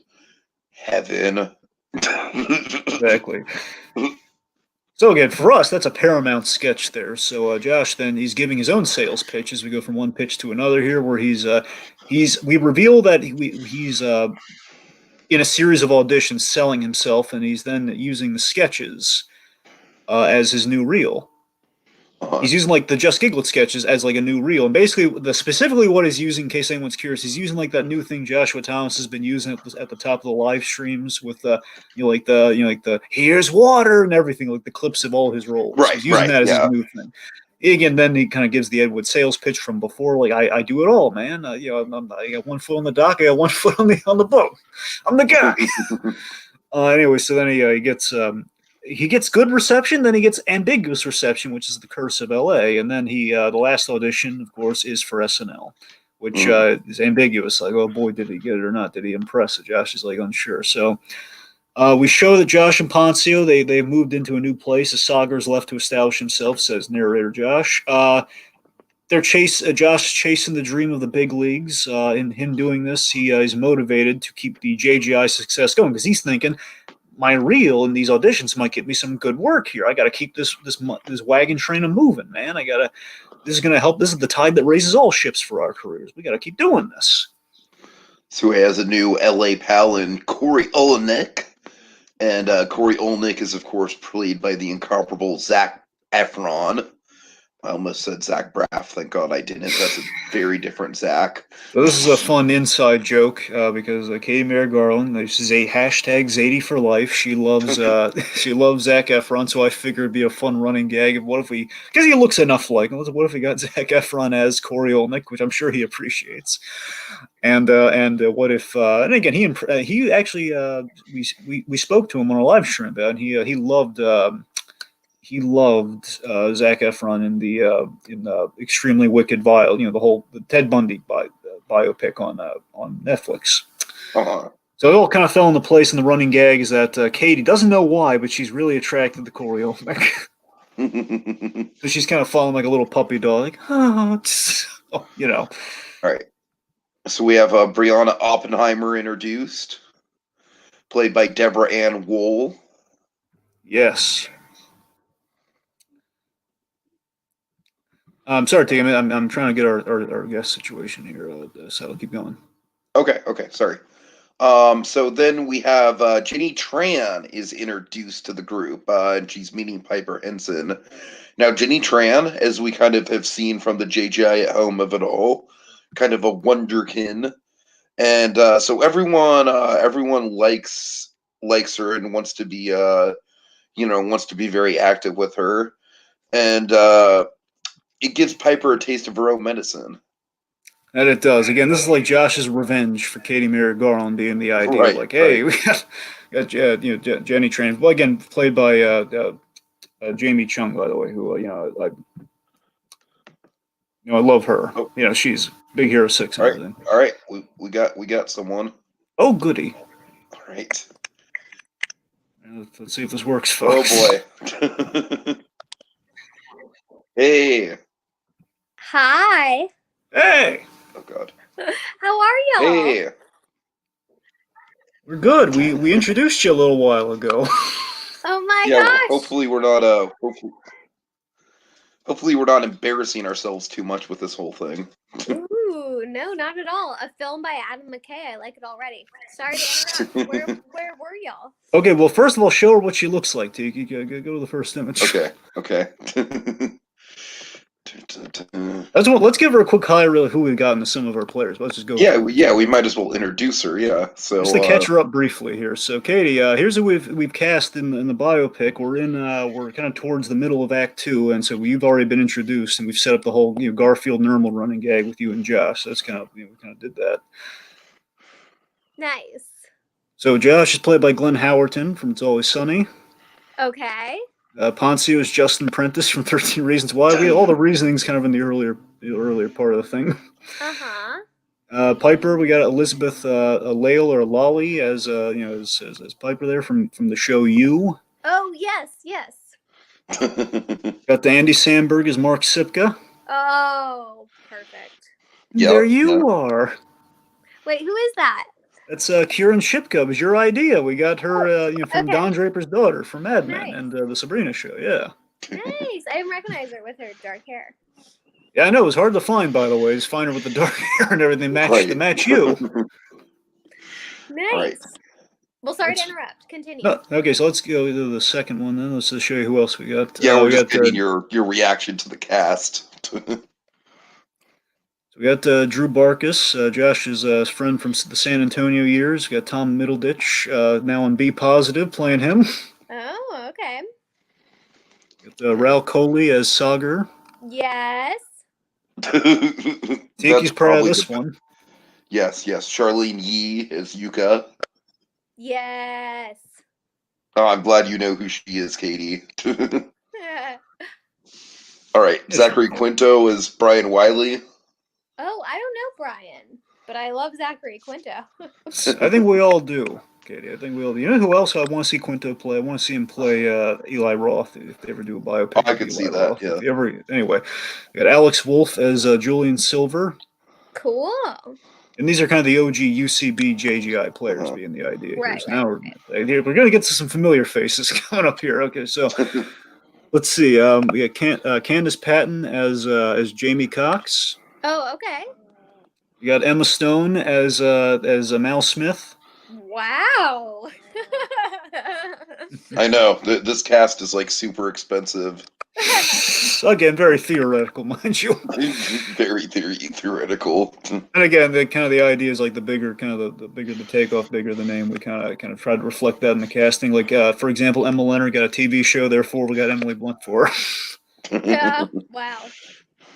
Let's see, Yvonne Strahovski from Chuck playing Jackie Duncan. Oh, yeah. And of course, John Viner from Family Guy as Jesse McBride. Oh, Jesse. Oh. We love McBride. We love walk down an aisle. We walk down an aisle with that man any day of the week. So, wait, all right, who's Ross. Brianna? Because I'm on my phone, so I can't. It's small. Oh, sure. So, okay, so we have Deborah Ann Wool as Brianna Oppenheimer. So Who she's is that? Karen. She is Karen Page on Daredevil. And she was on True Blood. Something like that. okay. And she was also in Game Room as well. Got Game Room? I don't know if I know that. Oh, Escape Room. Escape Oh. Room. Game Oh. Room. Okay. Sorry. No, we got Al Madrigal playing Jason Ramlow, man behind the camera. Okay. And I'm sure. Okay, this one I really want to get your reaction to. Okay, so we have a gag in here. We just literally talked about it right before he came on here. We got we have Zac Efron as Corey Olnick. Okay.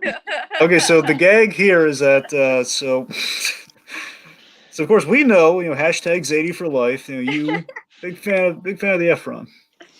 I'm a big fan of the Efron, and I love Corey. So we kind of thought. I guess I could kind of see it. I think there's enough of a resemblance, but also it's kind of an inside joke. He enjoyed the Ted Bundy movie that we talked about, and there's Extremely Evil, Wicked, and Vile, that whole one. Listen, anything that brings me and Zach closer together. So the running. They got to give me a cameo in this movie so I can meet him. What? Okay, so no, I know where to put you in. We're gonna get to that. So anyway, so the running gag is that we do have here is that your character, that you are you don't know why, but you're kind of lusting after Olnick a little bit because he's Zac Efron. Yes. That's kind of the inside joke, being like it's like the minute he says we introduced the new blood, which includes him. It's like she's like, oh, it's really just kind of falling like almost a puppy Helga dog. Pataki-esque. Little bit, yeah. Arnold. All right. So back to the pitch. We also talked about Jenny Tran here. Jenny Tran being Jamie Chung. Yeah, this is pretty much where we left off in the pitch. Totally. Yeah. And the ideas, and you're kind of the reason, Jenny Tran, in our kind of our heightened biopic here. That's kind of we taking liberties under the heightened guys. This whole movie's kind of like a heightened episode, being the idea. Got it. So that's how we can take some liberties here. So Jenny Tran meets Piper Henson, who's also like the wonderkin like Piper Henson is, and everyone likes her, and of course everyone likes her. Of course, the other attractive member of the JGI crew is like, hey, let's get. Basically, Josh brought Jenny Tran on to give the pipes a taste of her own Katie Mary Garland. Yeah, I guess. All right, now you're all caught. Now you're up to speed. Now we're back to the. Wait, who's Nikki? that Nikki? Yeah, that's her. Rose McIver. That's you ever watch iZombie? Yes. So again, earlier on, again, Ravi from iZombie is playing Sagar, and we have Liv playing Nicole. Oh, I love that. Okay, I Right. love it. I love this cast. It's great. There's some that didn't make the poster. We're not going to bore you with that right now. So, okay, now you're all caught up to speed for the most part. So, this point in our story, we open on so the point being things are looking up for JGI. Josh's ambitions going. So now we're climbing up the mountain, so to speak. So, we have the Dragon, what open does every rising YouTuber need? merch. We got to get They that need merch, man. So we open on a shot of hats, we got shirts, we got hoodies. as Piper's like opening the box and taking it out as like it transitions to them like selling it, like, hey guys, Josh and Piper saying, hey, we got hats as they're modeling them, we got shirts, we got hoodies, we put them online. Then there's a sweet, this might be a mushy bit, but I liked it. Josh receives a laptop in the mail with a note attached to it. Tiki, what does the note say? The note says, hope this helps with the editing. Love, Dad. Aww. By the way, we cast. Josh actually had input on the casting of his parents, which we saw earlier. It's Edward James Olmos and Jennifer Coolidge as Mr. and Mrs. Gonzalez. Ooh, Jennifer Coolidge. Yeah. Love it. Yep. So again, and this is a real life thing where Josh's father sent him a computer to help him with the editing stuff. So again, kind of a pull from real life on that. And it's kind of like a wrapping up the arc with him and his father, because earlier on he was, not unsupportive, but he was kind of like, why can't you stay in San Antonio? Drew Barkus is doing just. We have a running gag of his dad just loving the heck out of Josh's friend Drew Barkus. Yeah, Drew Barkus was the proto-you, by the way. He was like the prototype for basically kind of the dynamic Josh has with Katie Marigold was kind of what he had with Drew Barkus. Okay. All right. Okay. So let's see. So Josh smiles, and now he's more determined than ever. He's got fire in his eyes, man. It's like, yeah. One could say, Tiki, he does have a dad. Versus I don't have a dad. We should. I'm just gonna throw this out there. Maybe we should smash cut from the Love Dad to I don't have a dad. Maybe. All right, so now Josh is inspired more than ever before to keep JGI relevant. So he's like, okay, guys, we gotta keep the momentum going. We got to get more topical humor. We got more parodies. And then Katie mentions, what about Friends? Oh God. Okay, I should mention some of the, again, Tiki and I are not funny, so some of this is ill-defined, so we trust kind of the actors would help spice up. Maybe there'd be some JGI consultancy a little bit. So just again, hence the pitch versus an actual script. So anyway, so Katie mentions why don't we do Friends, which obviously isn't quite current, but it's defeating Josh's point here. So we just have Josh kind of like a record scratch, Katie, for the love of God, we're not doing Friends. Yes. And then Katie suggests what about Back to the Future? I actually likes Back to the Future, and he actually did write a sketch that was Back to the Future-esque, but it was just we just couldn't do it. There were just too many moving parts and too expensive to do all the stuff, and we just don't have the money. Really? Mm-hmm. It's awesome, man. He's written a Back to the Future sketch, but it's just it would take a lot to shoot it. Well, that would explain why I had the vest in that Batman parody, the SNL Batman thing. That's why I had the Marty McFly vest, and that's why he's okay. I have the Marty McFly vest too. Nice. Yeah. Okay, so anyway, so then after Katie suggests Back to the Future, Piper basically Josh shoots her a look of stares her down, and Katie kind of retreats slumps into her chair next to Piper, and Piper just gives a there tap on her shoulder. There, poor Katie. Okay, I'm just gonna make a reference here. It's like that one the freaking downfall meme. No. Okay. I'm not gonna get into it. I'm sorry. All I got is kind of womp womp womp and poor Katie. That's really what I got in the scene. Okay. Sorry. It's all good. Sorry. It was So Josh is asking Mark if he basically turns to the left, where let's say Katie and Piper on the right just turns to the left. Hey, Mark, have you finished your binge on Making a Murderer? Mark gives like an enthusiastic, yeah, I got an idea. And Josh in that moment, so did I. So we cut through the Ken Kratz story hour, which I had to work it in there because it's one of my favorite Just Giggle It sketches ever. I had to work it in there somewhere. Mm-hmm.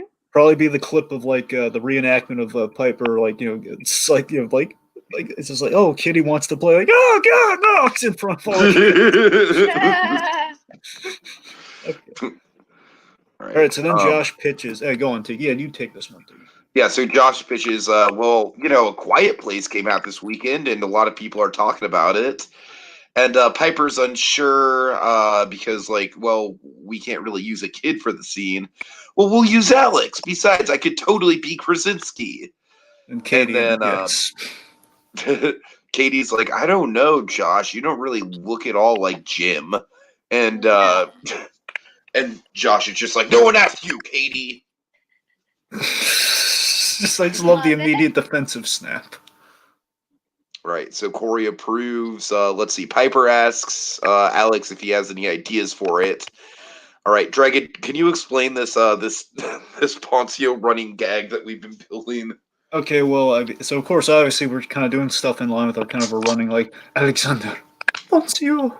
You know, sort of like the big dramatic, like Poncio, the great actor, which he is. So, Poncio throughout the whole course, we're kind of celebrating Poncio's acting style is like a less is more. You know, like we're again, it's really much like the comedy comes. It's like the Harry Belafonte of improv comedy. You know, you come up with like just the right thing, but again, it'll be like when you least expect it. Like it'll be reserved. Like Josh, like, hey, you want to go to L.A. and Poncio will be like, yeah, sure. Yeah. Like that sort of thing. So, hey, Alex, you want to join us for some sketches? Yeah, why not? Pretty much, that's been the running gag at this point. Like each act, essentially, has been like, "Hey, you want to join in?" So we have a big when Piper asks Alex if he has any ideas for Quiet Place, we have a big triumphant build up, and then he just kind of shrugs, like, "Well, I could fart." So, oh God. So before Piper just brushes it off on instinct, the idea again, Piper, the basically a unifying triangle of Just Giggle It here, Katie said, Josh is the ambition, Piper's the business savvy, and Alex is the X factor. That's kind of the way the dynamic goes. So before Piper brushes it off like she does in the JGI at home sketches, like, oh, Alex, before she just gives like the disapproving mom nod or something. But before Piper brushes off, Josh says, wait, no. Might be on something. Cut to the one of the best parts of A Quiet Place, Just Giggle making the jaws of fart jokes, where we have Poncio, Justin Prentice as Poncio doing the reenacting the beans, holding up the beans is like the desperation, like the dramatic fart joke, and as we're reenacting that, it's like this great button. So we go from that to a sequence I think I'm going to work in Katie's cameo into. So. We transitioned to Saturday Night by Bay City Rollers playing. The SATURDAY night as is playing in an LA bar where the JGI crew mingles after kind of a series of successful sketches. Okay. So Josh and Corey, they're hanging out at the bar. They're trying to talk to women. They're giving it a shot, like not creepily, just like basically it's like they're going like, hey, and they just walk by. Okay. Maybe we could have like some like one or two running gags of well, not running gags, but kind of like subtle nods, like, hey, Zac Efron isn't very good with the ladies in our universe. Yeah, that idea. Except, I mean, do we buy that though? Maybe like they're always only talking to Corey and Josh tries to like swoop in, but it never works. Well, it's funny you say that. We have kind of a different twist on that idea, but let's see if you like this. Okay. All right, so Josh, and you know what though? Wouldn't it be funny though if you? Yeah, I'm sorry, it sounds on the fly because it is. What if Katie was the girl who walked by? We kind of dress her up a little differently, but she kind of walks by, and again, like she specifically snubs Corey. Yeah. Which again is Katie. That would be your scene where you're snubbing Zac Efron. I don't hate it.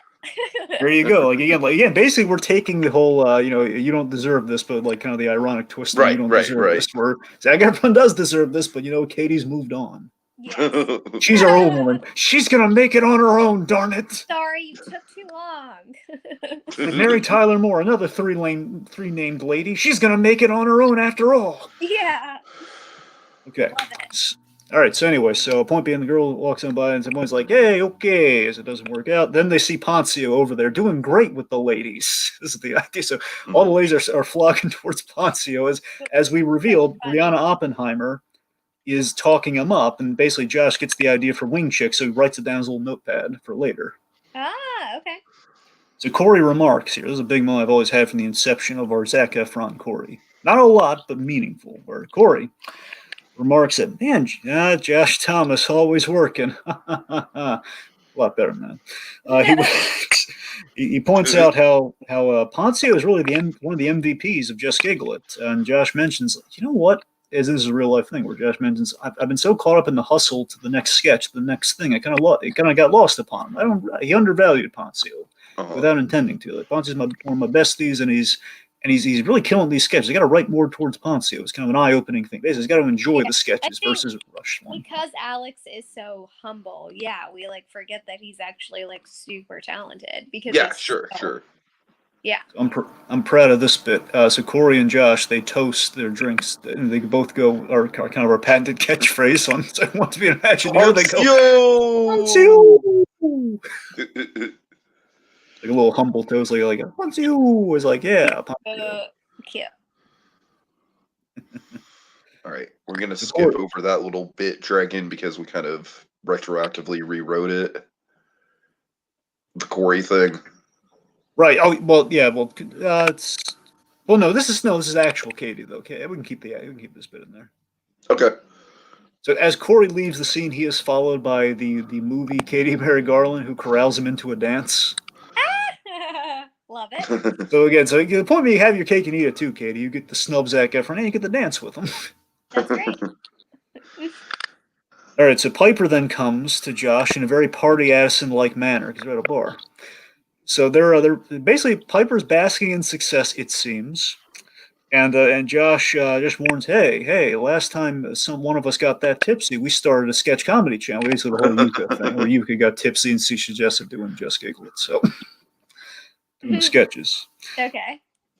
So Piper very optimistically, she says, that was the best thing ever happened to us. The best thing ever happened to us. And Josh asked her about, because Josh is going through a thing right now. He's done all these auditions. He thinks Jessica's going to get his foot in the door, but it hasn't quite worked out for him. It's been really ambiguous, and he's dealing with the lull in the career. You're just kind of waiting to get the yes from the casting agents. Yep. Oh, I know. That's what Josh is verbalizing right now. How do you deal with waiting? Because she's been there 10 years before Josh in LA, being the idea. You're waiting for work, like the LA struggle. How do you deal with it, man? And Piper's saying, well, basically, you keep at it. It's really all you can do. It's give some. You wait for inspiration and luck. Those are the two key factors. It's kind of her advice. And then we pan over kind of a punchline to the scene where Jenny Tran dazzles the patrons, which motivates Piper to she's about to take a shot, and Josh removes it from her hand and drinks it himself. Oh. Just saying, Piper might not just be drinking the success. She might be some of the Jenny Tran runner, and just Josh is I'm going to take that from you there, slugger. Okay. All right. So here's a big. Tiki, you want to take this bit? Yeah. So back at home, Josh is looking at the sub count and the algorithms. Let's see. He checks email. He checks his email for word back on the SNL audition. He slumps in his chair. He watches Joker compilations on YouTube. Basically, kind of Dragon, would this be kind of like the shitty Heath Ledger parodies, essentially?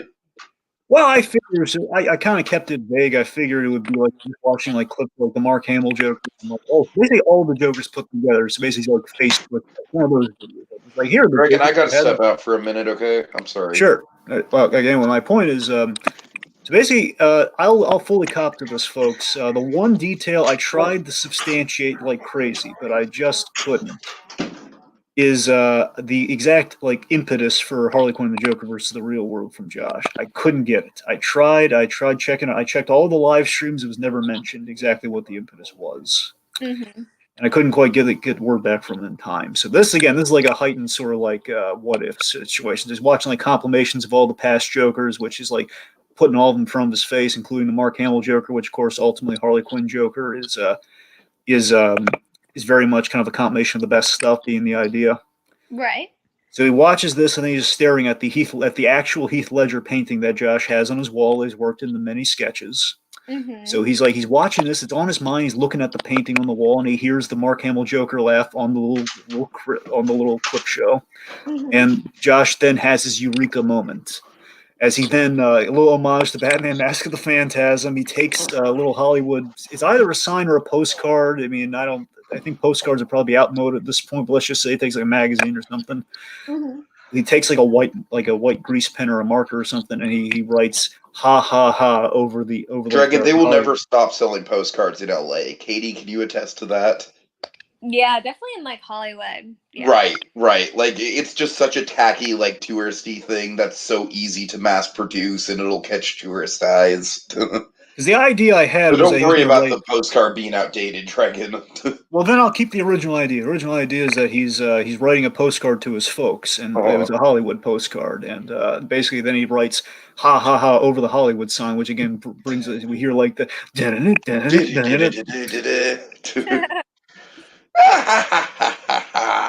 exactly. So then,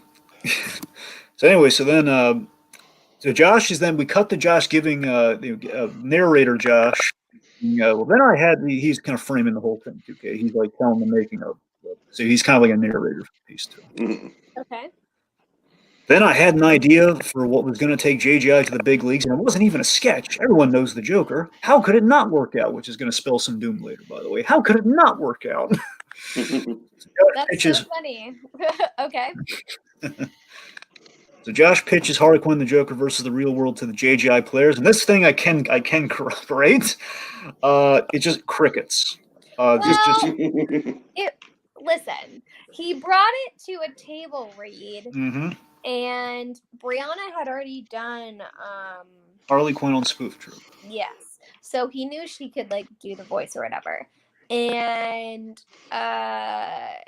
we read through it and. It wasn't crickets. It like he wanted to do it, and Brianna seemingly was really into it. I can't remember who else was there. Alex was there because it was at his house. Probably Jesse and Jason. I really can't remember. Well, Jason's going to factor into the scene, so I know he was. But there. I just remember, like Piper was like, "Nah." Piper was like the Roy Disney in this situation. And then I think. I could be remembering this wrong. This was so long ago.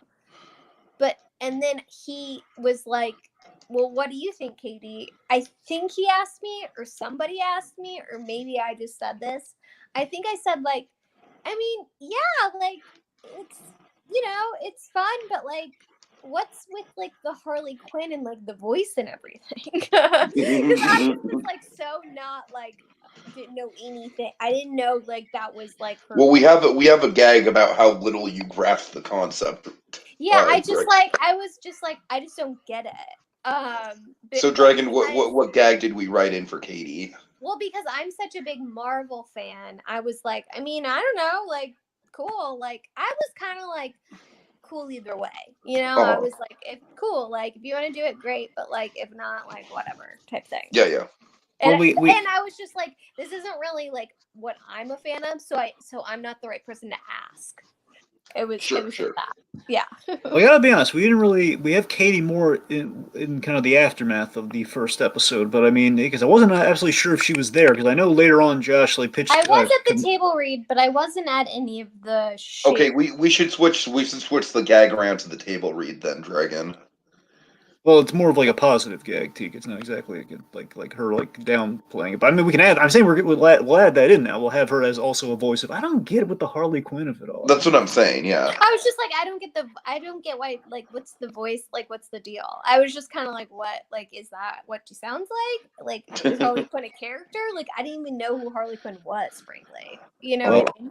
Okay, well, basically the way we have it, and with that in mind as well, is that basically he creates this kind of like an kind of an oversimplification, sure, but it's like basically pitches the premise to to the players. The liberty is he hasn't written the script yet because he's just trying to pitch the idea, which he will then have written the script for. But the point being, Josh has a really firm idea in his mind, and he kind of pitches it to him. We're kind of like, basically he's like giving it all to like, and Piper, you could channel the early years of the LA actress within this Addison character, and maybe there's a role for Alex down the line. Who knows? And he's basically pitching kind of like the broad comments. I can do this role. I can do this voice. I've researched the crap out of it. I can.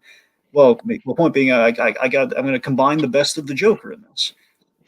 So, and then, and it was largely influenced by the cartoon. Josh has exactly. Said. I know that. I know that I can vouch for that too. Okay. Yeah. So Piper, basically the way I have is that Piper logistically can't see why they do it because it's not really a sketch, and they're not exactly in the fan film business. Right. Being in the pragmatist. That sounds right. Okay. And Jason just frankly doesn't get it because I remember he was a vocal, he just didn't get it. He just couldn't wrap his mind around it. Yeah. Okay. And then Josh, Josh talked him into the pilot, knowing it will. I said, basically, guys, you have to trust me. Let me take the script, and we're gonna let's do it. At least this one video, and we'll see how it goes from there. We'll see what the response is. So knowing it'll go over, he's basically very confident this is going to go over well. I'll run point on which he dooms himself right now. He was like, look at the Powerpuff Girl sketch. Like, people will watch. And we were like, okay, type thing. Yeah. So Josh says he'll run point on this for kind of our dramatic sake here. So then we cut to the big moment here, the big Birdman section of our film. So Josh, he shaves, which again, a little nod to Heightened Episode 2. Josh shaves, and we build up. I know that was like a different episode, but we have a dramatic whole thing with him in the makeup at the start of the movie too. You kind of you miss, but trust me, it'll come back. So Josh shaves, and we build up him putting on the makeup, which we know, oh boy, something bad's going to happen when he puts on the makeup, given the opening of this film, which we haven't linked up. Oh yeah, explain that framing device, Dragon. Really we did like a nod to the. Katie, you ever see the movie Chaplin? No. Okay, essentially it opens. You ever see the movie Rocket Man? No.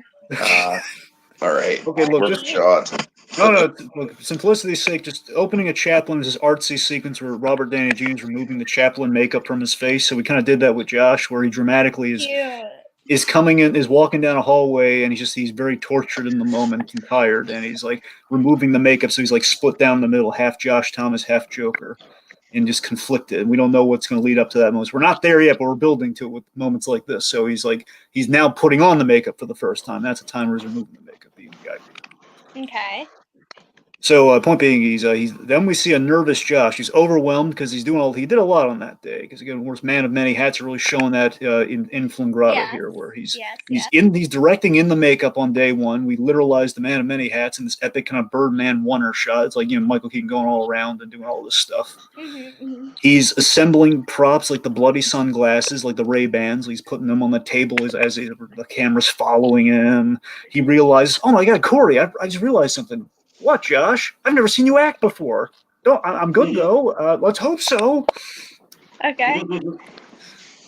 He directs Piper's Addison performance. Remember, Piper again, just played really earnest. You don't know what's going on, but you might not. You basically played like ambiguous for the ending of the whole episode.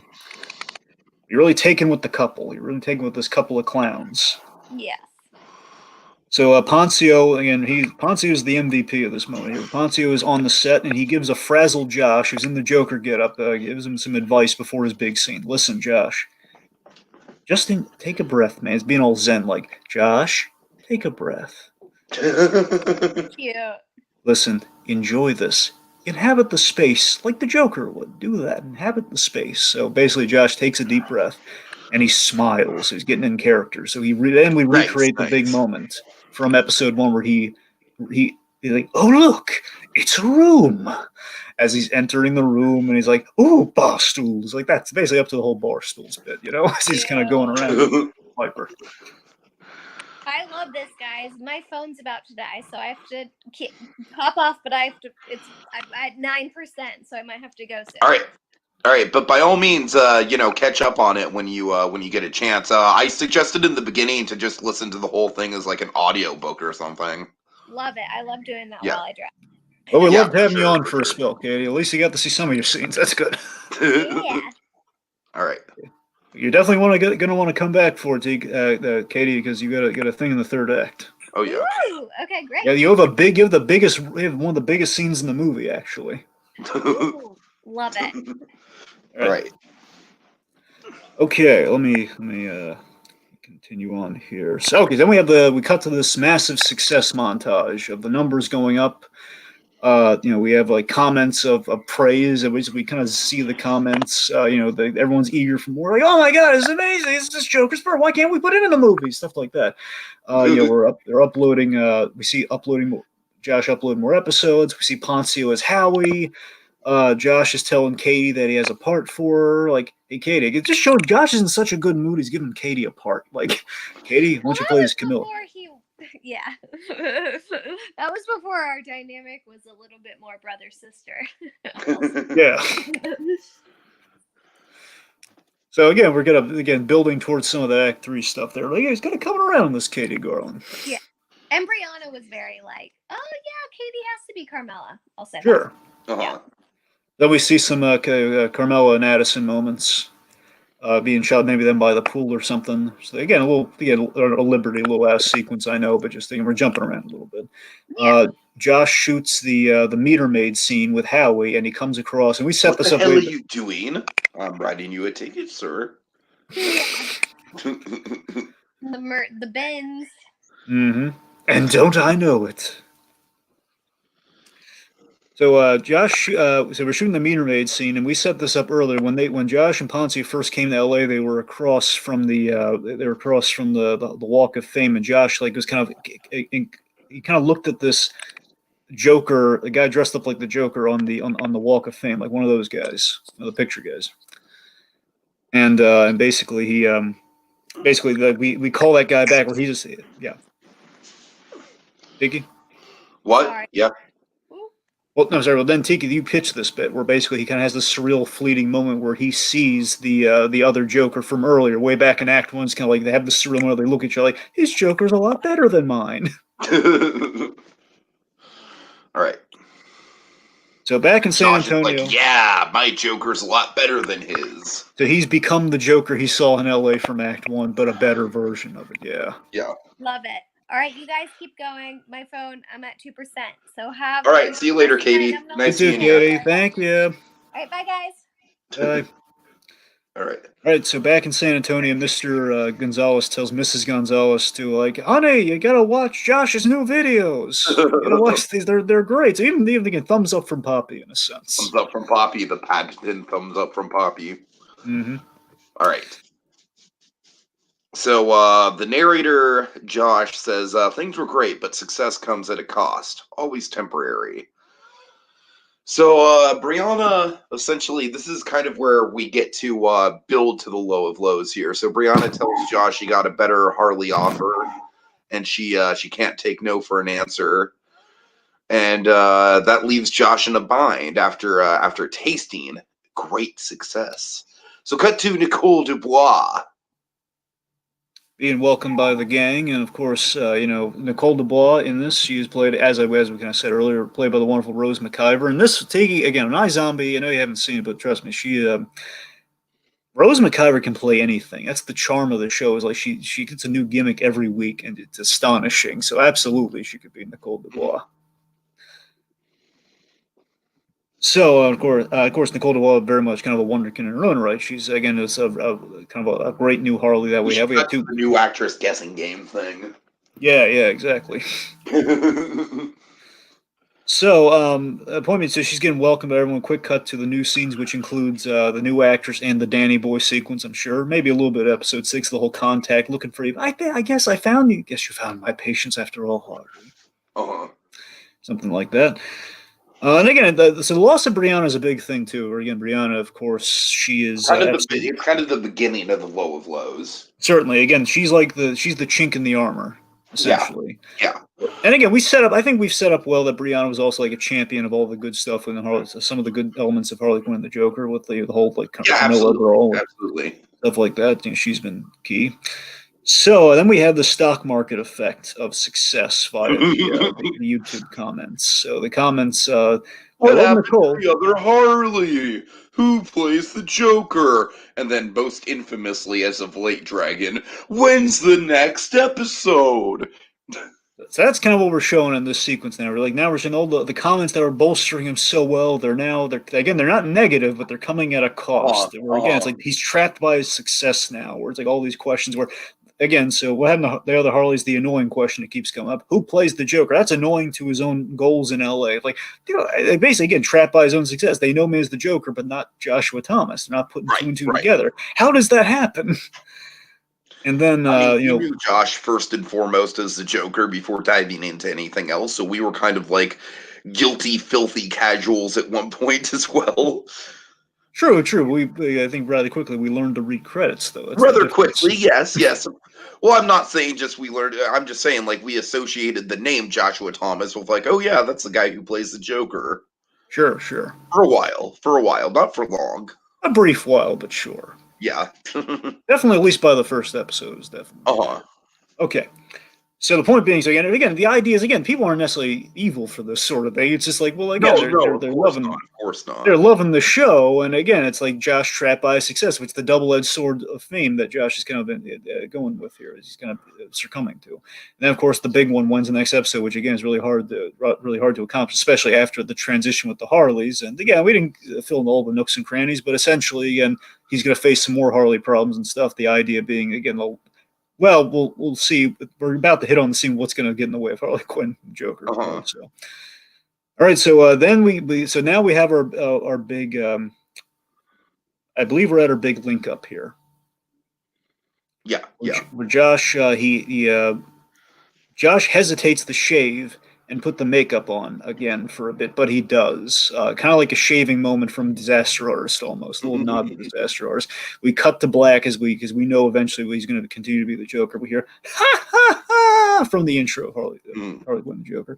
So later, now we cut to Josh later walking down the hallway. Now we're in the link up. To the opening, we show snippets as he's walking down the hallway of these several goodbye conversations that he's had as the JGI players are kind of in the midst of an exodus right now. They've left him. So again, like Oppenheimer's left for the Harley offer with Spoof Truth exclusively. Jason Ramlow is left. Jenny Tran is left. Sagar, we always have Sagar left. That's a whole different original drafts. But the point being, most bittersweet though, Dragon. Most bittersweet. This one, get the tissues, folks. Get the inside out tissues. Mark Sipka. I know Sipka was gone earlier, but for dramatic purposes. Heightened, Dragon. Heightened. I know. All right, so Dragon, is this also where we have the gag about Josh being the guy who's laughing? Well, we already did that, Tiki. Oh, we already did that? Okay, I'm sorry. That's what I'm saying. We cut after he put the makeup on and we cut the black dramatically. We hear ha ha ha. Oh, gotcha. But do we have an acknowledgement of it by Poncio? I thought we did something like with that. Well, that was earlier, T. We already covered that too, where they're both kind of laughing as they get into LA. Okay, sorry. I'm pretty sure we covered it, T. If not, we'll find out soon. All right. Okay. Okay, so as we walked in the hallway here, he's going to the dressing room where he was doing the half and half thing. We have this scene as he's at the end of the hallway about to walk in the dressing room, like he's hesitating on the doorknob. Mark basically says that he Josh, I took a step back, and as fun as these sketches are, man, I gotta focus on what I got in the business. I got into the business in the first place to be. I want to be an actor. I gotta do that, Josh. I need to focus on that. Oh God, Dragon, I have an idea for this. I want to be an actor thing. What? We can cut back to like kind of like an over the top version of Edward James Olmos. Like, now that Drew Barkus, he's an actor. Might be a bit much. Kind of like a devil on his shoulder almost. Oh, I hear you, but again, we're already kind of in a clip. I don't think we can pull that off. Yeah, I hear you. So he's got the again. I gotta be an actor like I came out here to be in the first place, and I need to focus on it, which obviously gives Josh some pause. Where again, if like Sipka's thinking this, the man I respect, the man I admire, my friend, if he's thinking this, the guy who turns me on the UCB in the context of the story. What does that mean for me? I'm already in a loss with like the whole Joker thing. Right. So then now we fully linked up with him after he's removed the makeup. He checks his emails for anywhere on SNL, and he gets the dread. I put this in here, so the dreaded nudge question on Gmail.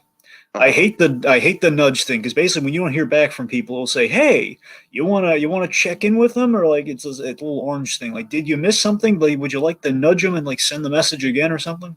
Right. Yeah. Which that's the saddest thing from my own experience. So it's like, let's give Josh that. If he gets the dreaded nudge, he's like a reminder, "Hey, SNL hasn't returned the calls." So basically, which means hope has stagnated as the Empire faces setbacks. So Josh, he slumps back into his chair. So 2019 is on the screen. Right. Oh man. So Josh is watching a scene from The Room. Tiki, what is that? Tearing me apart, Lisa. Again, And the Dragon, idea. this was the scene I was referencing. Oh, okay. Yeah. Poncio comes in and he's stupefied at Mark Sipka having an Amazon special. And Josh kind of like, yeah, Alex, it's old news. I mean, I can be heard laughing in it. And then we cut away to like, I came up with that skag, Dragon. I'm pretty proud of it. We cut away to Joshua Thomas just laughing hysterically, like, ha ha ha ha ha ha ha, in the audience.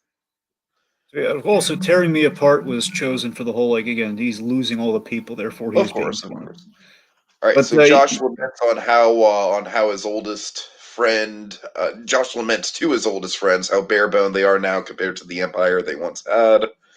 Piper's married and on track to becoming a lawyer and harder to get a hold of. And the only person he can get a hold of consistently is Katie, which just makes him sad. And then right now, everyone's clamoring where he's getting kind of the rant from Heightened episode 2. Like right now, everyone's clamoring for more Harley Quinn the Joker, not even asking for sketches anymore, which again is kind of a current thing Josh is kind of combating. And then Josh is he's starting to question to Poncio he's starting to question everything to Poncio. Like, what am I even here for, man? He's kind of questioning everything. Like, I mean, from where they started when they arrived in LA to where they're at now. Again, into Back 2 stuff where he says, "Well, Josh, it's temporary," and he points out again. But anyway, Josh, it's not like it can get any worse. Is this another Civil War cut right here, Dragon? Well, more of an Endgame cut, but yeah. So, all right. So 2020 global pandemic. So we reveal it like in Endgame, the whole 5 years later. 2020 global pandemic. Pretty much. So narrator Josh, and I'm proud of this bit. Tell me if it might be too much, but I really liked it. It was so. Narrator Josh, he's on screen. We haven't seen him since the start of the movie. We've heard him, but we haven't seen him. So now we're back to that white room, that white space. At the start, the whole frame of the video, very cockily. He just looks, and I know Glenn Howerton's perfect at this sort of stuff because he plays sociopathic sometimes. I'm not saying Josh is sociopathic. I'm just saying, kind of in this moment, he kind of is.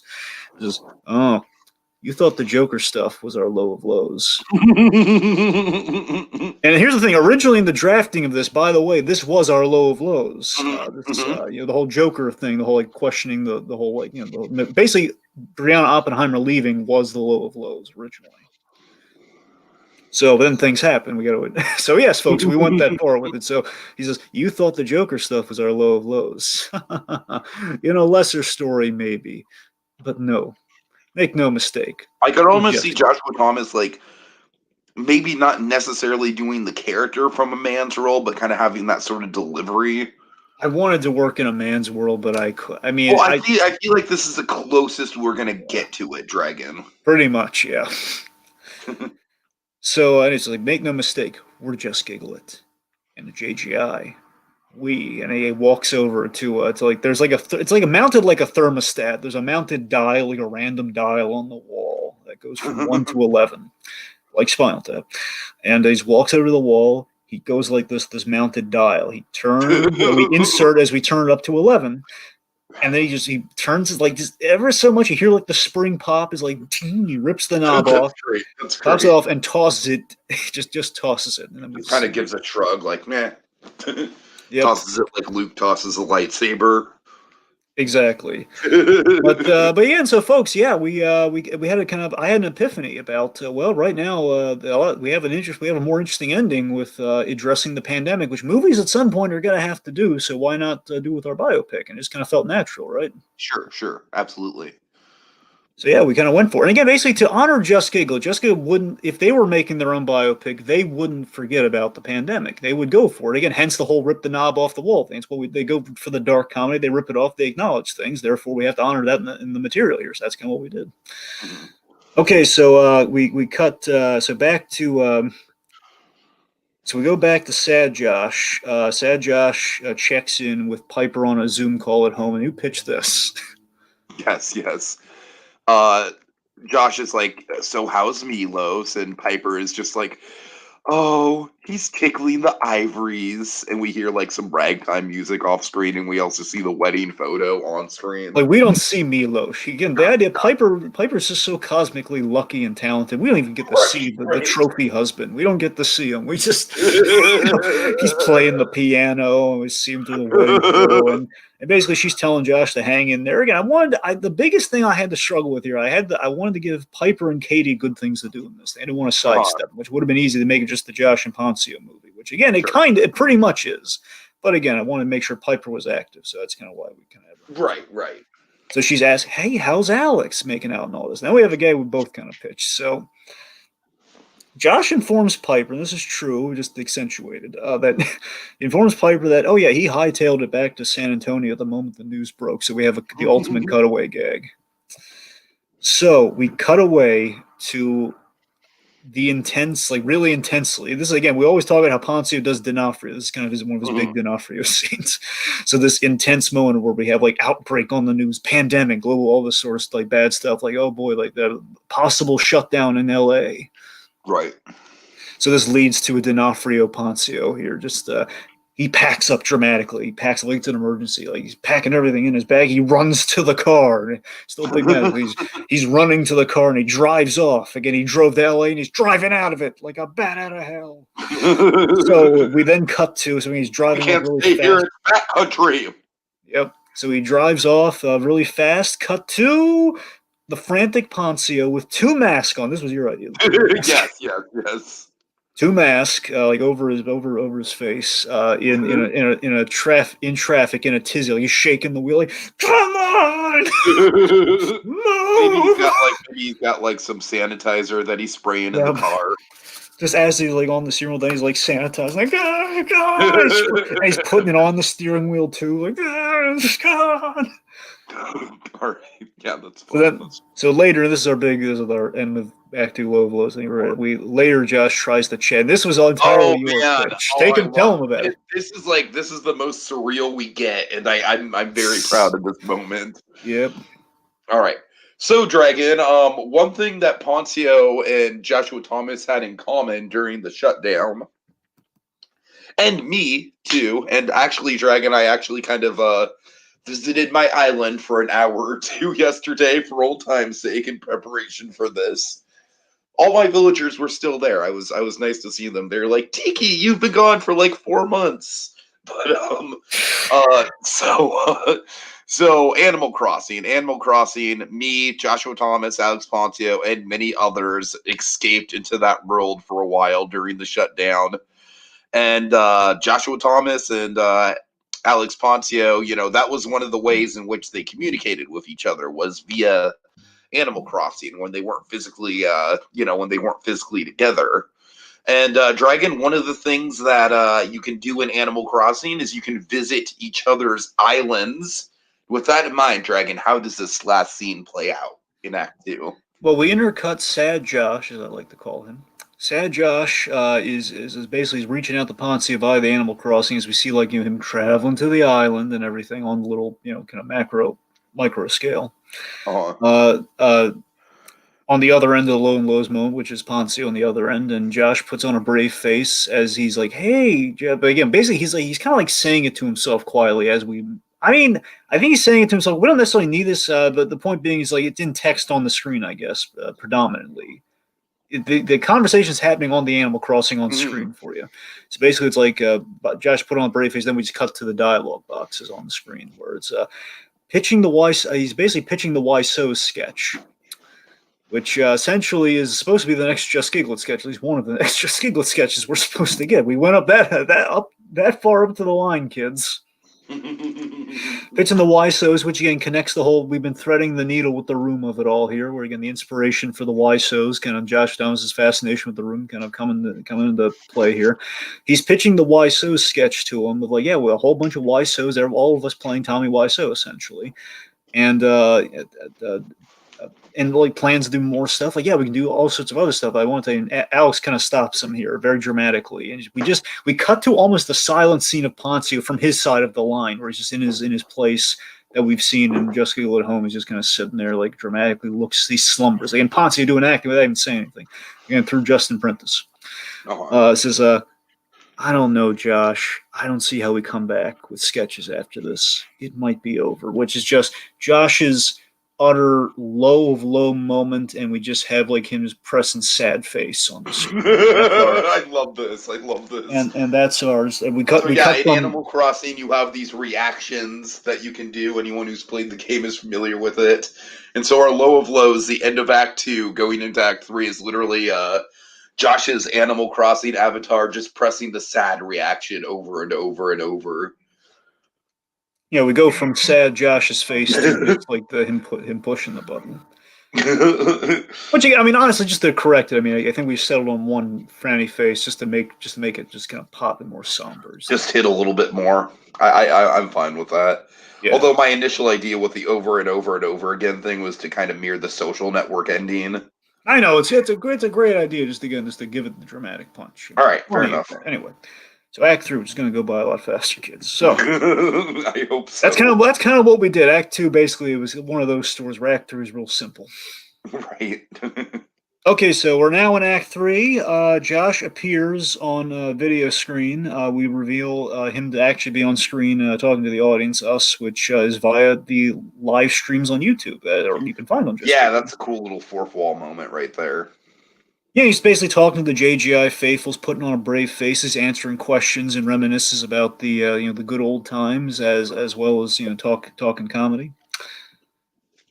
Basically, we have kind of a simple montage of like the static setup, where basically we kind of show like the sets and maybe his shirts and stuff change, but he's just still in front of the video camera, as like the titles on the videos change from gaming streams to creating comedy to Q&As. We see some familiar channel names. Again, small cameo for us, just the screen names, so you want to be mentioned here. But also, but more importantly, the MVP in all this, who keeps popping up and keep giving positive comments and everything, it's Fago Rain. And we have this uplifting bit where Josh is like, hey, Fago Rain in the comments too. Fago Rain in the comments. Then to Fago Rain. Fago Rain. Basically, him just kind of like all these loving shout outs. He gives it this loving shout out to kind of pep himself up in this mundane cycle. It's the show. Josh is hanging in there, we're coming out of the depths of his soul in Act 2. Yeah. He's getting there, folks. So now, out of boredom, coming out of that scene, out of boredom, Josh is calling Katie Mary Garland. Oh boy. Josh is kind of like he's turning to her because he has no other options. He can't talk to Ponzio. Ponzio's all stuck in Animal Crossing. He's the only person, in the limiting right now. Piper's busy. To one of your business associates being stuck in Animal Crossing at all now, can you?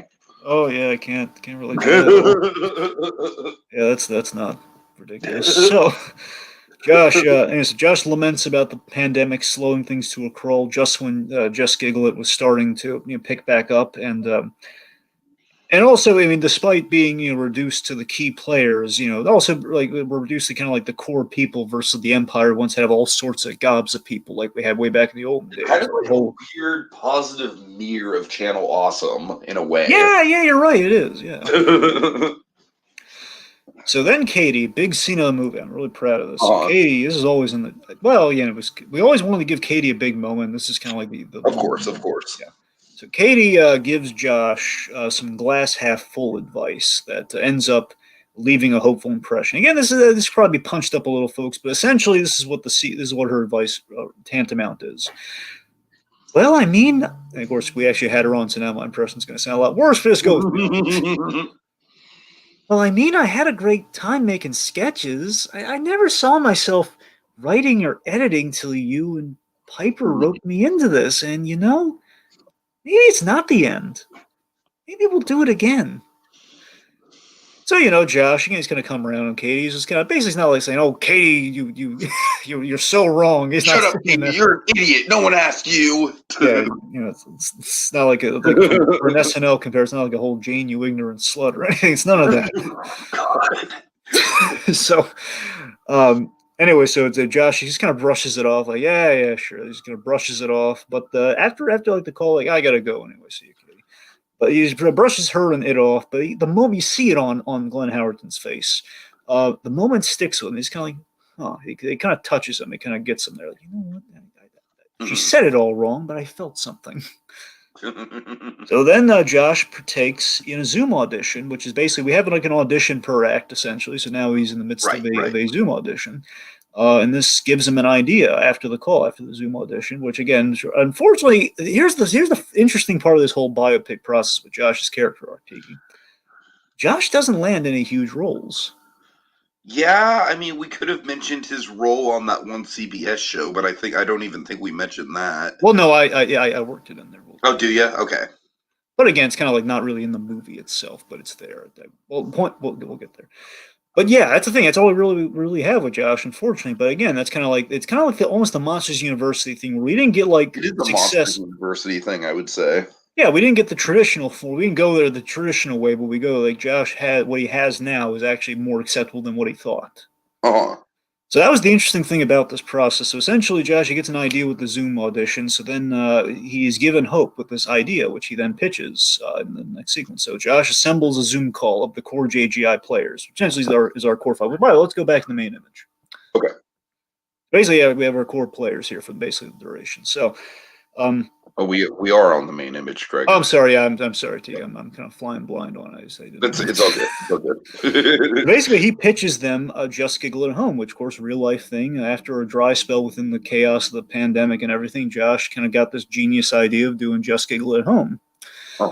Which essentially is kind of like, let's do things via the Zoom call and just kind of submit stuff into a sketch. Let's basically be the working SNL. So essentially, Josh gives a speech, which I will not say, I will not confirm or deny may have been Captain America inspired in terms of the tone of the scene, but I'm just saying. Josh essentially gives a speech about how, guys, this is the culmination of what it's all been about since the beginning, our own SNL.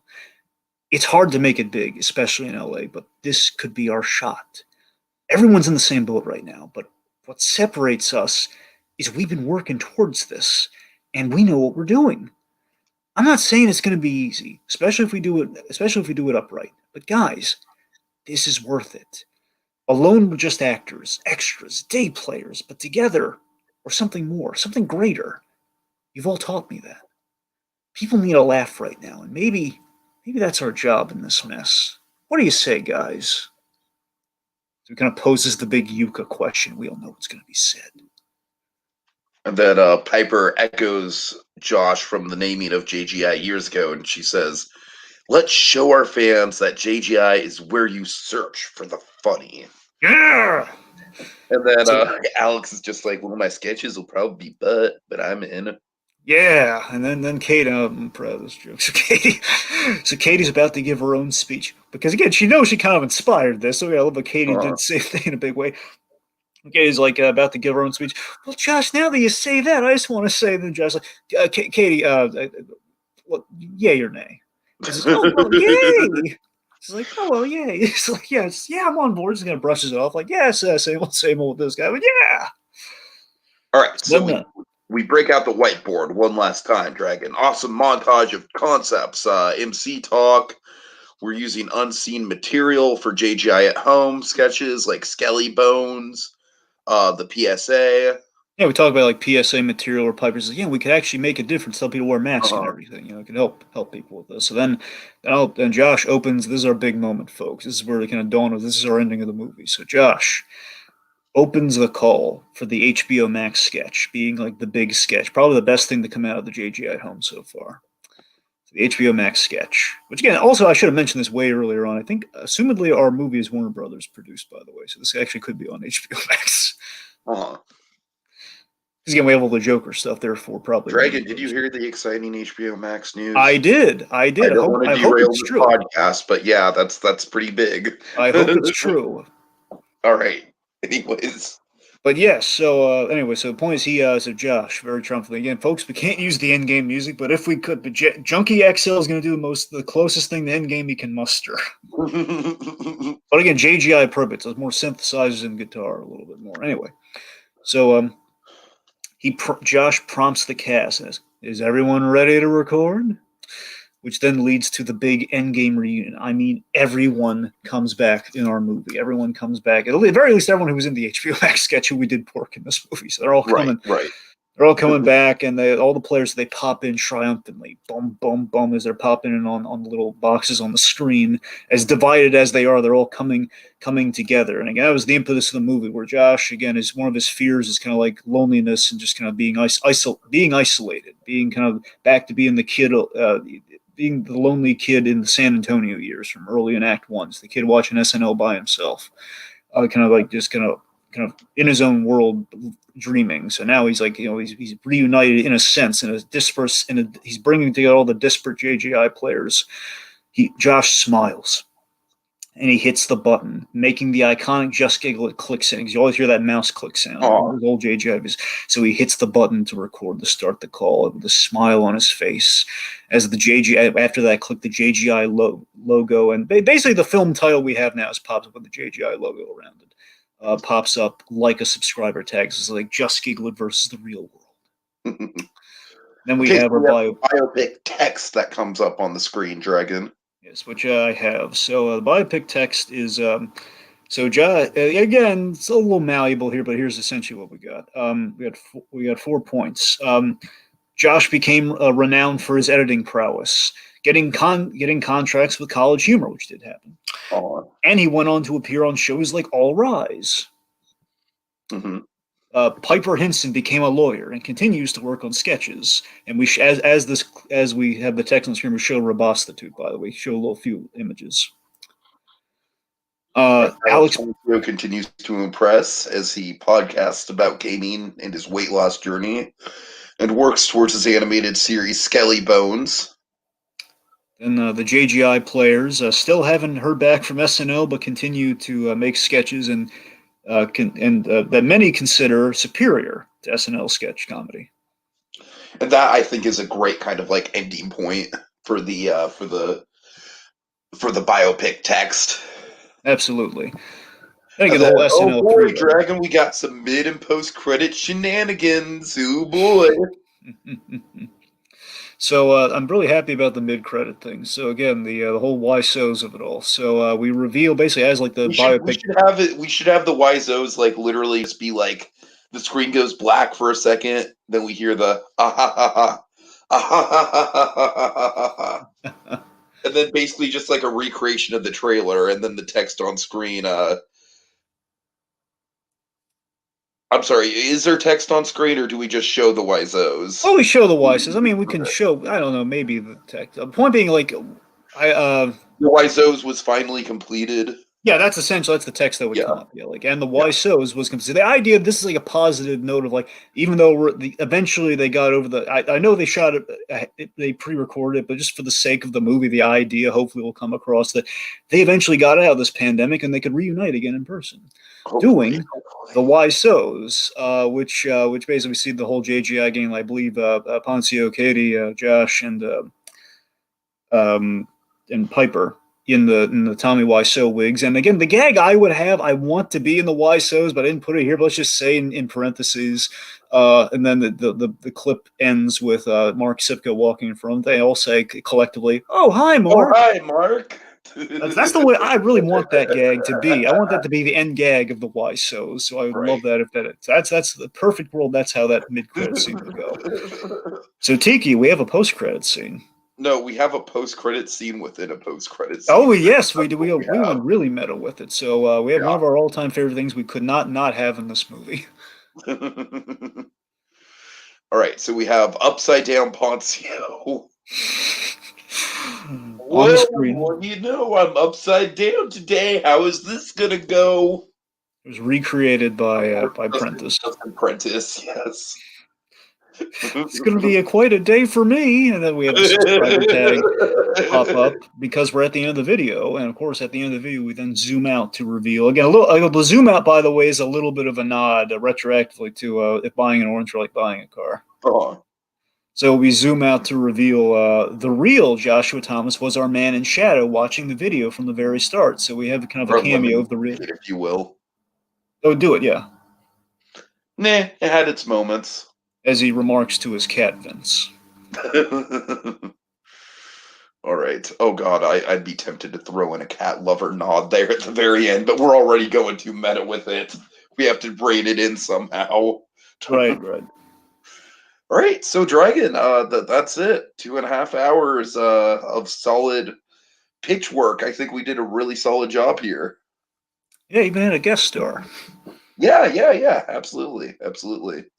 What I'd really like to do, Dragon, is I'd really like to get a couple of the JGI players on to actually like talk about what they thought of the biopic. Yeah, that'd be great. I mean, I wouldn't say no to that, but I won't promise anything. We'll see what happens, though. That can maybe be our next supplemental JGI Grab Bag type thing if someone ever actually gets around to doing it and has the time.